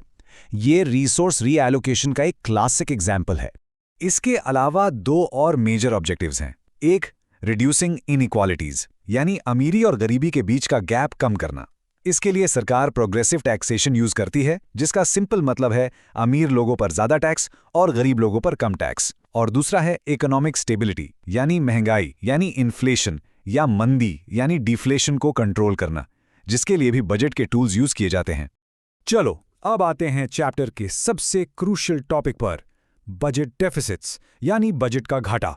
स्टूडेंट्स इसमें अक्सर कंफ्यूज होते हैं, बट ट्रस्ट मी, ये बहुत आसान है अगर आप लॉजिक समझो।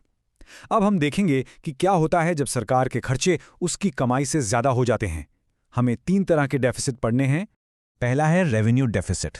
इसका मतलब नाम से ही साफ है, जब सरकार का रेवेन्यू एक्सपेंडिचर उसके रेवेन्यू रिसीट्स से ज़्यादा हो जाता है तो उसे कहते हैं रेवेन्यू डेफिसिट। एकदम सिंपल। याद रखना, इसमें सिर्फ और सिर्फ रेवेन्यू आइटम्स ही कंसिडर किए जाते हैं, कैपिटल वाले नहीं। इसका फॉर्मूला सिंपल है, revenue expenditure minus revenue receipts. लेकिन ये डेफिसिट दिखाता क्या है? सोचो, ये दिखाता है कि सरकार अपने रोजमर्रा के खर्चे जैसे सैलरी और पेंशन अपनी रेगुलर कमाई से पूरे नहीं कर पा रही है। ये एक वार्निंग साइन है, क्योंकि इसका मतलब है कि सरकार को अपने डेली खर्चे चलाने के लिए भी उधार लेना पड़ रहा है। नेक्स्ट और सबसे इंपॉर्टेंट है फिस्कल डेफिसिट। ये है टोटल एक्सपेंडिचर और टोटल रिसीट्स के बीच का डिफरेंस। लेकिन इसमें कैच है, हम रिसीट्स में से बोरोइंग्स को हटा देते हैं। एग्जाम के लिए जो लाइन आपको बिल्कुल रट लेनी है वो ये है, fiscal deficit shows the total borrowing requirement of the government. बस, फिस्कल डेफिसिट मतलब सरकार को उस साल कितना उधार लेना पड़ेगा। फॉर्मूला है total expenditure minus total receipts, जिसमें से बोरोइंग्स को एक्सक्लूड किया गया है। ऐसा क्यों? क्योंकि फिस्कल डेफिसिट तो खुद ही बता रहा है कि कितना बोरो करना है, तो हम बोरोइंग को कमाई में कैसे गिन सकते हैं? That's the simple logic. तो यहाँ की टेकअवे ये है, फिस्कल डेफिसिट का जो फाइनल अमाउंट होता है वो उस साल की गवर्नमेंट की टोटल बोरोइंग के बराबर होता है। इस पॉइंट को हमेशा याद रखना। और आखिरी है प्राइमरी डेफिसिट। ये फिस्कल डेफिसिट से भी एक स्टेप आगे जाकर हमें एक क्लियरर पिक्चर देता है। ये बताता है कि इस साल के खर्चों के लिए सरकार को कितना उधार लेना पड़ रहा है, अगर हम पुराने लोन्स पर दिए जाने वाले इंटरेस्ट को हटा दें। इसका पर्पस करंट ईयर की फाइनेंशियल डिसिप्लिन को चेक करना है। तो सोचो इसके बारे में, अगर हम टोटल बोरोइंग यानी फिस्कल डेफिसिट में से वो हिस्सा निकाल दें जो सिर्फ पिछले सालों के उधार का ब्याज चुकाने में जा रहा है, तो क्या बचेगा? वही बचेगा जो इस साल के नए खर्चों जैसे रोड्स या स्कूल्स बनाने के लिए उधार लिया गया। और यही है हमारा formula, primary deficit equals fiscal deficit minus interest payments. Okay बच्चों, हमने सारे मेन कॉन्सेप्ट्स कवर कर लिए हैं। अब जल्दी से एक क्विक रिवीजन करते हैं उन टॉपिक्स का जो बोर्ड एग्जाम्स में बार बार पूछे जाते हैं। इन पर आपको स्पेशल फोकस करना है, ठीक है? चलो एक रैपिड फायर राउंड खेलते हैं। मैं आइटम बोलूंगा, आपको बताना है कि वो रेवेन्यू है या कैपिटल। रेडी? पहला, डिसइन्वेस्टमेंट। सोचो, एसेट कम हो रहा है तो ये है कैपिटल रिसीट। दूसरा, इनकम टैक्स। ना लायबिलिटी बढ़ी ना एसेट घटा तो रेवेन्यू रिसीट। तीसरा, कंस्ट्रक्शन ऑफ अ मेट्रो। देश का एसेट बन रहा है सो कैपिटल एक्सपेंडिचर। और चौथा, सैलरीज ऑफ गवर्नमेंट एम्प्लॉयज, रोज का खर्चा, रेवेन्यू एक्सपेंडिचर। परफेक्ट। ये क्लासिफिकेशन वाले क्वेश्चंस एग्जाम में जरूर आते हैं। तो एग्जाम के लिए ये 3 चीजें मास्टर कर लेना। पहला, डायरेक्ट और इनडायरेक्ट टैक्स के बीच का डिफरेंस। दूसरा, एक हाई फिस्कल डेफिसिट के इकोनॉमी पर क्या बुरे असर पड़ते हैं, जैसे इन्फ्लेशन बढ़ना या फ्यूचर जनरेशंस पर लोन का बोझ। और तीसरा, जो हमने अभी प्रैक्टिस किया, आइटम्स को रेवेन्यू और कैपिटल में क्लासिफाई करना। अगर आपने ये 3 टॉपिक्स मास्टर कर लिए तो आप इस चैप्टर के लिए बिल्कुल सेट हो। और अब आपके लिए एक सवाल जिसके बारे में सोचना, अगर किसी कंट्री का फिस्कल डेफिसिट यानी उसकी उधारी साल दर साल बढ़ती ही चली जाए तो उस देश की फ्यूचर ग्रोथ और डेवलपमेंट पर इसका क्या असर पड़ेगा, इसके बारे में जरूर सोचना। ये आपको कॉन्सेप्ट को रियल वर्ल्ड से जोड़ने में हेल्प करेगा। बहुत इंपॉर्टेंट, थोड़ा सा tricky chapter, foreign exchange rate. इसको एकदम डिटेल में समझेंगे। बोर्ड्स आ रहे हैं और ये chapter I am telling you super important है, बिल्कुल छोड़ना नहीं है। इस लेक्चर में हम क्या करेंगे, एक ही कॉन्सेप्ट को स्टेप बाय स्टेप बिल्कुल आराम से क्लियर करेंगे ताकि एग्जाम में ना कोई भी क्वेश्चन आ जाए आप लोग कॉन्फिडेंटली आंसर लिख पाओ। अच्छा, एक और चीज़, अगर आपको इसके इंपॉर्टेंट क्वेश्चंस चाहिए या रिविजन नोट्स तो हमारा टेलीग्राम चैनल ज्वाइन कर लेना, लिंक आपको नीचे पिन कॉमेंट में मिल जाएगा। तो आज का प्लान क्या है? देखो, सबसे पहले बिल्कुल बेसिक से शुरू करेंगे। फॉरेन एक्सचेंज रेट होता क्या है, फिर हम आगे बढ़ेंगे types of exchange rate systems पर। उसके बाद आएगा इस चैप्टर का दिल, डिमांड एंड सप्लाई का खेल। फिर देखेंगे कि फ्री मार्केट में रेट एक्चुअली डिसाइड होता कैसे है, थोड़ा करेंसी की वैल्यू ऊपर नीचे क्यों होती है उस पर बात करेंगे। और लास्ट में सबसे इंपॉर्टेंट, एग्जाम के लिए एक खटाक से रिकैप कर लेंगे। रेडी? Okay, let's start. सबसे पहले बिल्कुल जीरो से शुरू करते हैं। इसकी बेसिक डेफिनेशन। कहते हैं ना, अगर नींव मजबूत हो, फाउंडेशन स्ट्रांग हो तो पूरा चैप्टर मक्खन की तरह समझ आ जाता है। तो फॉरेन एक्सचेंज रेट का मतलब क्या है? सिंपल भाषा में ये वो रेट है जिस पर एक कंट्री की करेंसी दूसरी कंट्री की करेंसी से बदली जाती है, एक्सचेंज होती है। एग्जाम्पल से समझो, बिल्कुल क्लियर हो जाएगा। मान लो आज $1 के लिए आपको 80 रुपीज देने पड़ रहे हैं, तो एक्सचेंज रेट क्या हुआ? $1 = 80 रुपीज। बस, इट्स दैट सिंपल। बेसिकली ये करेंसी की कीमत है दूसरी करेंसी के टर्म्स में। अच्छा, ये तो समझ आ गया कि रेट क्या है, लेकिन ये रेट डिसाइड कौन करता है? 80 ही क्यों? 70 क्यों नहीं? 90 क्यों नहीं? गवर्नमेंट डिसाइड करती है या मार्केट? वेल, इसके लिए ना दुनिया में अलग अलग सिस्टम्स है। चलो देखते हैं। तो बेसिकली हमारे सिलेबस में 3 मेजर सिस्टम्स हैं जिन पे हमें फोकस करना है। पहला, फिक्स्ड एक्सचेंज रेट सिस्टम। दूसरा, एक फ्लेक्सिबल एक्सचेंज रेट सिस्टम। और तीसरा, इन दोनों का एक मिक्स मसाला जिसको हम कहते हैं मैनेज्ड फ्लोटिंग। ओके, सो ये स्लाइड देखो, बिल्कुल क्रिस्टल क्लियर हो जाएगा दोनों में डिफरेंस। एक तरफ है फिक्स्ड, दूसरी तरफ है फ्लेक्सिबल। पहले फिक्स्ड को देखो, जैसा नाम है वैसा काम। यहाँ रेट फिक्स कर दिया जाता है। कौन फिक्स करता है? गवर्नमेंट या कंट्री का सेंट्रल बैंक। इसलिए ये काफ़ी स्टेबल और प्रिडिक्टेबल रहता है। अब आओ फ्लेक्सिबल पे। यहाँ रेट फ्लेक्सिबल है, ये मार्केट के हाथ में है। मार्केट में करेंसी की कितनी डिमांड है, कितनी सप्लाई है, उसके बेसिस पे ये रेट रोज इनफैक्ट हर मिनट ऊपर नीचे होता रहता है। ओके, फिक्स्ड समझ गए, फ्लेक्सिबल समझ गए, तो फिर ये मैनेज्ड फ्लोटिंग क्या भला है? और ये एग्जाम के लिए इतना इंपॉर्टेंट क्यों है? इसलिए क्योंकि इंडिया जैसी बहुत सारी कंट्रीज एक्चुअली इसी सिस्टम को फॉलो करती हैं। मैनेज फ्लोटिंग बच्चों बेसिकली दोनों का एक मिक्सचर है, एक हाइब्रिड सिस्टम। सोचो, यहाँ गाड़ी चला रहा है तो मार्केट ही चला रहा है, डिमांड एंड सप्लाई के हिसाब से रेट डिसाइड हो रहा है। लेकिन अगर मार्केट बहुत ज़्यादा स्पीड बढ़ा दे या गाड़ी इधर उधर होने लगे, मतलब रेट बहुत ज़्यादा ऊपर नीचे हो जाए, तो सेंट्रल बैंक यानी हमारे केस में आरबीआई बीच में आती है और स्टीयरिंग व्हील को थोड़ा सा मैनेज करती है ताकि इकोनॉमी को झटका ना लगे। और इसका ना एक बड़ा इंटरेस्टिंग नाम भी है, डर्टी फ्लोटिंग। अब डर्टी क्यों बोलते हैं? इसलिए क्योंकि मार्केट यहाँ क्लीन नहीं है, मतलब पूरी तरह फ्री नहीं छोड़ दिया गया है। सेंट्रल बैंक बीच बीच में आके हाथ गंदे कर रहा है, इंटरवीन कर रहा है।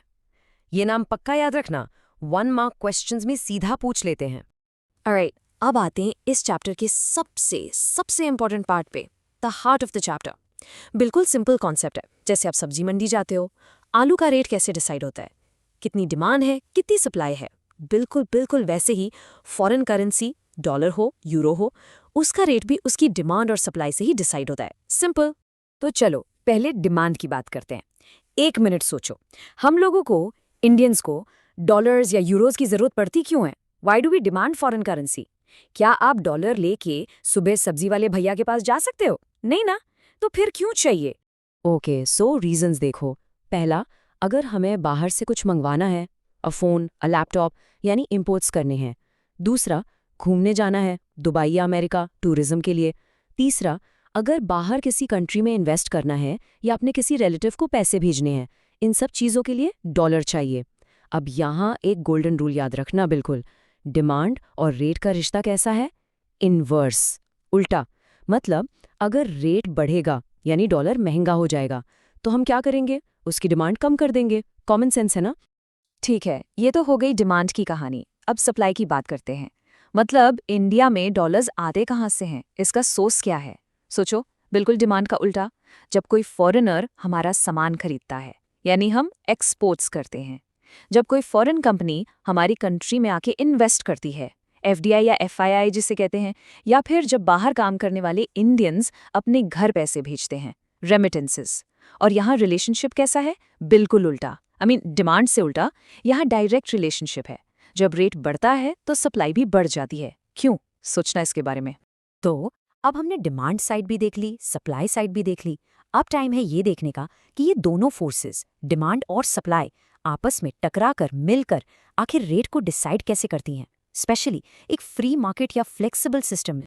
एंड गाइज, ये जो अभी हम करने वाले हैं ना, this is super important for your long answer questions. Diagram के बिना नंबर नहीं मिलेंगे।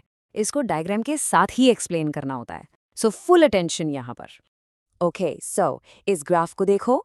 एग्जाम में कैसे बनाना है मेरे साथ साथ समझो। सबसे पहले 2 एक्सिस बनाओ। एक्स एक्सिस पे हम लिखेंगे demand and supply of foreign exchange, Y axis पे आएगा फॉरेन एक्सचेंज रेट, सिंपल। अब डिमांड कर्व कैसा होता है? डाउनवर्ड स्लोपिंग, नीचे की तरफ जाता हुआ। इसको हम नाम देंगे डीडी। क्यों है डाउनवर्ड स्लोपिंग? अभी पढ़ा था, रेट और डिमांड में इनवर्स रिलेशन है। गुड। अब सप्लाई कर्व, ये होगा अपवर्ड स्लोपिंग, ऊपर जाता हुआ, जिसका नाम है एसएस। क्यों? क्योंकि रेट और सप्लाई में डायरेक्ट रिलेशन है। और बच्चों, जहां पर ये दोनों डीडी और एसएस एक दूसरे को काट रहे हैं, इंटरसेक्ट कर रहे हैं, वो पॉइंट ई है हमारा इक्विलिब्रियम पॉइंट, और उसी पॉइंट पे हमारा इक्विलिब्रियम एक्सचेंज रेट डिसाइड हो जाता है। अब थोड़ा इसमें चेंज लाते हैं। मान लो अचानक से इंडिया में लोग बहुत ज़्यादा इम्पोर्टेड सामान खरीदने लगते हैं, तो क्या होगा? डॉलर की डिमांड बढ़ जाएगी, राइट? जब डिमांड बढ़ती है तो डिमांड कर्व किधर जाता है? हमेशा राइट की तरफ शिफ्ट होता है। तो ये जो डीडी कर्व है, ये शिफ्ट होकर DD1 बन जाएगा। अब नया इंटरसेक्शन पॉइंट कहाँ है? वो E1 पे है, जो पहले वाले E से ऊपर है। इसका सीधा सा मतलब है कि एक्सचेंज रेट बढ़ गया है। $1 अब 80 का नहीं, शायद 82 का हो गया है। यानी हमारी करेंसी की वैल्यू गिर गई, हमारी करेंसी डिप्रीशिएट हो गई है। तो अभी मैंने एक वर्ड यूज किया, डिप्रीशिएट। ऐसे ही एक और वर्ड होता है अप्रीशिएट। ये करेंसी वैल्यू में जो अप डाउन होता है ना, इसके लिए कुछ स्पेशल टर्म्स हैं इकोनॉमिक्स में। चलो इनको फटाक से समझ लेते हैं ताकि आगे कोई कंफ्यूजन ना हो। ओके, लुक हियर, जब हमारी अपनी करेंसी रुपए स्ट्रांग होती है, उसकी वैल्यू बढ़ती है, उसको हम बोलते हैं अप्रिसिएशन। एग्जाम्पल से समझो, अगर पहले $1 80 रुपीज का था और अब सिर्फ 78 का मिल रहा है, इसका मतलब रुपी स्ट्रांग हुआ है। This is appreciation. इसका उल्टा, जब हमारी करेंसी की वैल्यू गिरती है, कमजोर होती है, उसे कहते हैं डिप्रिसिएशन। जैसे $1 पहले 80 का था, अब 82 का हो गया, हमें ज्यादा रुपी देना पड़ रहा है। बच्चों, इसमें बहुत कंफ्यूजन होता है। नंबर बढ़ने का मतलब वैल्यू गिरना है। ये एग्जाम्पल दिमाग में फिट कर लो। एग्जाम अलर्ट, इस स्लाइड पे 5 स्टार लगा लो। ये बोर्ड एग्जामिनर्स का फेवरेट क्वेश्चन है। डेप्रिसिएशन और डिवैल्यूएशन में क्या फर्क है? देखने में एक जैसे लगते हैं, बट जमीन आसमान का फर्क है। चलो पॉइंट बाय पॉइंट देखते हैं। सबसे पहला फर्क सिस्टम का। डेप्रिसिएशन होता है फ्लेक्सिबल सिस्टम में, अपने आप मार्केट फोर्सेस की वजह से, डिमांड सप्लाई के खेल से। लेकिन डिवैल्यूएशन ये होता है फिक्स्ड सिस्टम में, और ये अपने आप नहीं होता, गवर्नमेंट जानबूझकर करती है। ये एक डिलिबरेट पॉलिसी एक्शन है। So one is market driven, the other is a government action. Clear? All right, so we are almost at the end of this lecture. चलो इससे पहले कि हम रैप अप करें, एक फटाक से सुपर क्विक रिवीजन करते हैं उन सारे पॉइंट्स का जो एग्जाम के लिए एब्सोल्युटली क्रिटिकल है। सो आज हमने क्या क्या कवर किया? Let's go. Point 1, exchange rate क्या है? एक करेंसी की कीमत दूसरी करेंसी में। पॉइंट 2, फ्लेक्सिबल रेट कौन डिसाइड करता है? Market. Fixed rate, government. Point 3, demand और रेट का रिलेशन इनवर्स, सप्लाई और रेट का डायरेक्ट। पॉइंट 4, रेट कहाँ डिसाइड होता है? जहां डिमांड सप्लाई इंटरसेक्ट करते हैं। Point 5, the big one, depreciation market driven है, डिवैल्यूएशन गवर्नमेंट ड्रिवन है। और लास्ट में एक बोनस पॉइंट, जब करेंसी डिप्रिशिएट होती है तो हमारे एक्सपोर्ट सस्ते हो जाते हैं, जिससे नेशनल इनकम बढ़ सकती है। Got it? Balance of payments. Simple शब्दों में कहें तो ये है अपने देश का पूरा हिसाब किताब। देखो, इस एक्सप्लेनर का गोल बिल्कुल सिंपल है। हम सारे कॉन्सेप्ट्स को ना एकदम स्टेप बाय स्टेप क्लियर करेंगे, ऐसे कि बोर्ड एग्जाम में जब क्वेश्चन सामने आए तो आप फुल कॉन्फिडेंस से आंसर्स लिख पाओ। और हाँ, एक इंपॉर्टेंट बात, अगर आपको इस चैप्टर के सारे इंपॉर्टेंट क्वेश्चंस और रिवीजन नोट्स चाहिए तो हमारा टेलीग्राम चैनल जरूर ज्वाइन कर लेना। लिंक आपको पिन कमेंट में मिल जाएगा। तो चलिए शुरू करते हैं। बैलेंस ऑफ पेमेंट्स, जिसको हम शॉर्ट में BOP बुलाएंगे, आखिर ये चीज है क्या? सोचो, बिल्कुल सिंपल भाषा में ये हमारे देश की यानी इंडिया की एक अकाउंट बुक है। एक ऐसी डायरी जिसमें हमारी कंट्री और बाकी पूरी दुनिया के बीच जितने भी फाइनेंशियल ट्रांजैक्शंस होते हैं ना, उन सब का रिकॉर्ड रखा जाता है। ओके, अब इसकी थोड़ी सी फॉर्मल टेक्स्ट बुक वाली डेफिनेशन देखते हैं और इसको तोड़ तोड़ के समझेंगे। पहला पार्ट है अ सिस्टमैटिक रिकॉर्ड। सिस्टमैटिक का मतलब एक प्रॉपर सिस्टम से, रूल्स के साथ, जैसे डबल एंट्री बुककीपिंग में होता है। फिर आता है ऑल इकोनॉमिक ट्रांजैक्शंस। इसका मतलब हर वो लेन देन जिसमें पैसा इन्वॉल्व है। किसके बीच? Between the residents of a country and the rest of the world. इसमें इंडिया के लोग, इंडिया की कंपनीज, इवन हमारी गवर्नमेंट, इन सब का बाकी दुनिया के लोगों, कंपनीज और गवर्नमेंट्स के साथ जो भी लेन देन है वो सब आ जाता है। और ये सारा हिसाब एक given period of time, generally 1 साल का होता है। So what's the key take away? BOP इस देश का हिसाब किताब विद द वर्ल्ड। अब ये जो हिसाब किताब वाली बुक है ना, इसके 2 मेन पेजेस हैं, या कह लो 2 मेन अकाउंट्स हैं। सबसे पहला है करंट अकाउंट। आप इसको ऐसे समझ सकते हो कि ये देश का रोजमर्रा के यानी डे टू डे ट्रांजैक्शंस वाला अकाउंट है। इसमें वो सारे ट्रांजैक्शंस आते हैं जिनके होने से देश के एसेट्स या लायबिलिटीज पर यानी संपत्ति या जिम्मेदारी पर कोई डायरेक्ट असर नहीं पड़ता। चलो देखते हैं इसके अंदर क्या क्या है। ये टेबल बच्चों एक तरह से आपके पूरे चैप्टर का ब्लूप्रिंट है। सो इस हिसाब किताब की बुक के 2 मेन पेजेस हैं। एक है करंट अकाउंट, दूसरा है कैपिटल अकाउंट। अभी हम पूरा फोकस पहले वाले पर यानी करंट अकाउंट पर रखेंगे। इसके अंदर 3 मेन चीजें आती हैं। पहला विजिबल ट्रेड यानी सामान का, गुड्स का लेन देन। दूसरा इनविजिबल ट्रेड यानी सर्विसेज का लेन देन। और तीसरा यूनिलेटरल ट्रांसफर्स। डोंट वरी, एक एक करके सबको आराम से समझेंगे। ये बहुत ही सिंपल है बच्चों। विजिबल ट्रेड का मतलब है वो चीजें जिनको आप देख सकते हो, टच कर सकते हो। फिजिकल गुड्स, जैसे इंडिया ने अमेरिका को कपड़े एक्सपोर्ट किए हैं या हमने जापान से कोई मशीनरी इंपोर्ट की, सिंपल। अब आते हैं इनविजिबल ट्रेड पर। इसमें आती हैं सर्विसेज, जैसे इंडिया की आईटी कंपनीज ने यूएस की कंपनी को सॉफ्टवेयर सर्विसेज प्रोवाइड की, या हमने किसी फॉरेन बैंक या शिपिंग कंपनी की सर्विसेज यूज की। इन सर्विसेज को आप देख या टच नहीं कर सकते, पर इनकी एक सॉलिड इकोनॉमिक वैल्यू होती है। ओके, करंट अकाउंट का आखिरी यानी तीसरा कंपोनेंट है यूनिलैटरल ट्रांसफर्स। यूनिलैटरल का मतलब ही होता है वन साइडेड। मतलब ये ऐसी पेमेंट्स हैं जिनके बदले में हमें कुछ वापस नहीं मिलता, कोई क्विड प्रो को नहीं है। जैसे अमेरिका में बैठे किसी रिलेटिव ने आपको गिफ्ट भेजा या किसी इंटरनेशनल ऑर्गेनाइजेशन ने इंडिया को डोनेशन भेजा। और सबसे बड़ा एग्जाम्पल है रेमिटेंसेस, यानी जो इंडियंस बाहर काम कर रहे हैं वो जब अपने घर पैसा भेजते हैं।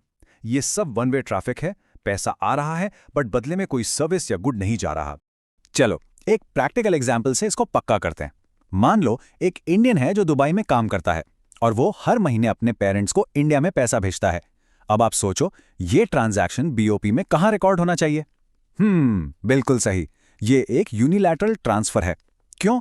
क्योंकि इस पैसे के बदले में इंडिया ने दुबई को कुछ भी नहीं दिया, और क्योंकि पैसा यानी फॉरेन करेंसी देश के अंदर आ रही है, इसलिए करंट अकाउंट के क्रेडिट साइड यानी इनकम साइड में रिकॉर्ड होगा। आई होप इस एग्जाम्पल से ये कॉन्सेप्ट बिल्कुल क्रिस्टल क्लियर हो गया होगा। अब एक और बहुत इंपॉर्टेंट टर्म है जो बीओपी से ही जुड़ा है, और वो है बैलेंस ऑफ ट्रेड या शॉर्ट में बीओटी। याद रखना, बीओटी जो है वो बीओपी का ही एक छोटा सा हिस्सा है। बीओपी में हम सिर्फ और सिर्फ विजिबल आइटम्स यानी गुड्स के एक्सपोर्ट और इंपोर्ट के बीच का डिफरेंस देखते हैं। इसमें सर्विसेज और ट्रांसफर्स को हम इंक्लूड नहीं करते, बिल्कुल नहीं। इसलिए बीओटी को एक नैरोअर कॉन्सेप्ट कहा जाता है, जबकि बीओपी एक वाइडर कॉन्सेप्ट है। चलिए अब अपने हिसाब किताब की बुक का दूसरा पेज पलटते हैं। Welcome to the capital account. देखो, करंट अकाउंट क्या था? Day to day flow. लेकिन कैपिटल अकाउंट बिल्कुल अलग है। इसमें वो सारे ट्रांजैक्शंस आते हैं जिससे देश के एसेट्स यानी संपत्ति या लायबिलिटीज यानी देनदारी पर सीधा असर पड़ता है। या तो देश की ओनरशिप ऑफ एसेट्स बढ़ती या कम होती है, या देश पर कर्जा बढ़ता या कम होता है। चलो इसको भी एक एग्जाम्पल से समझते हैं।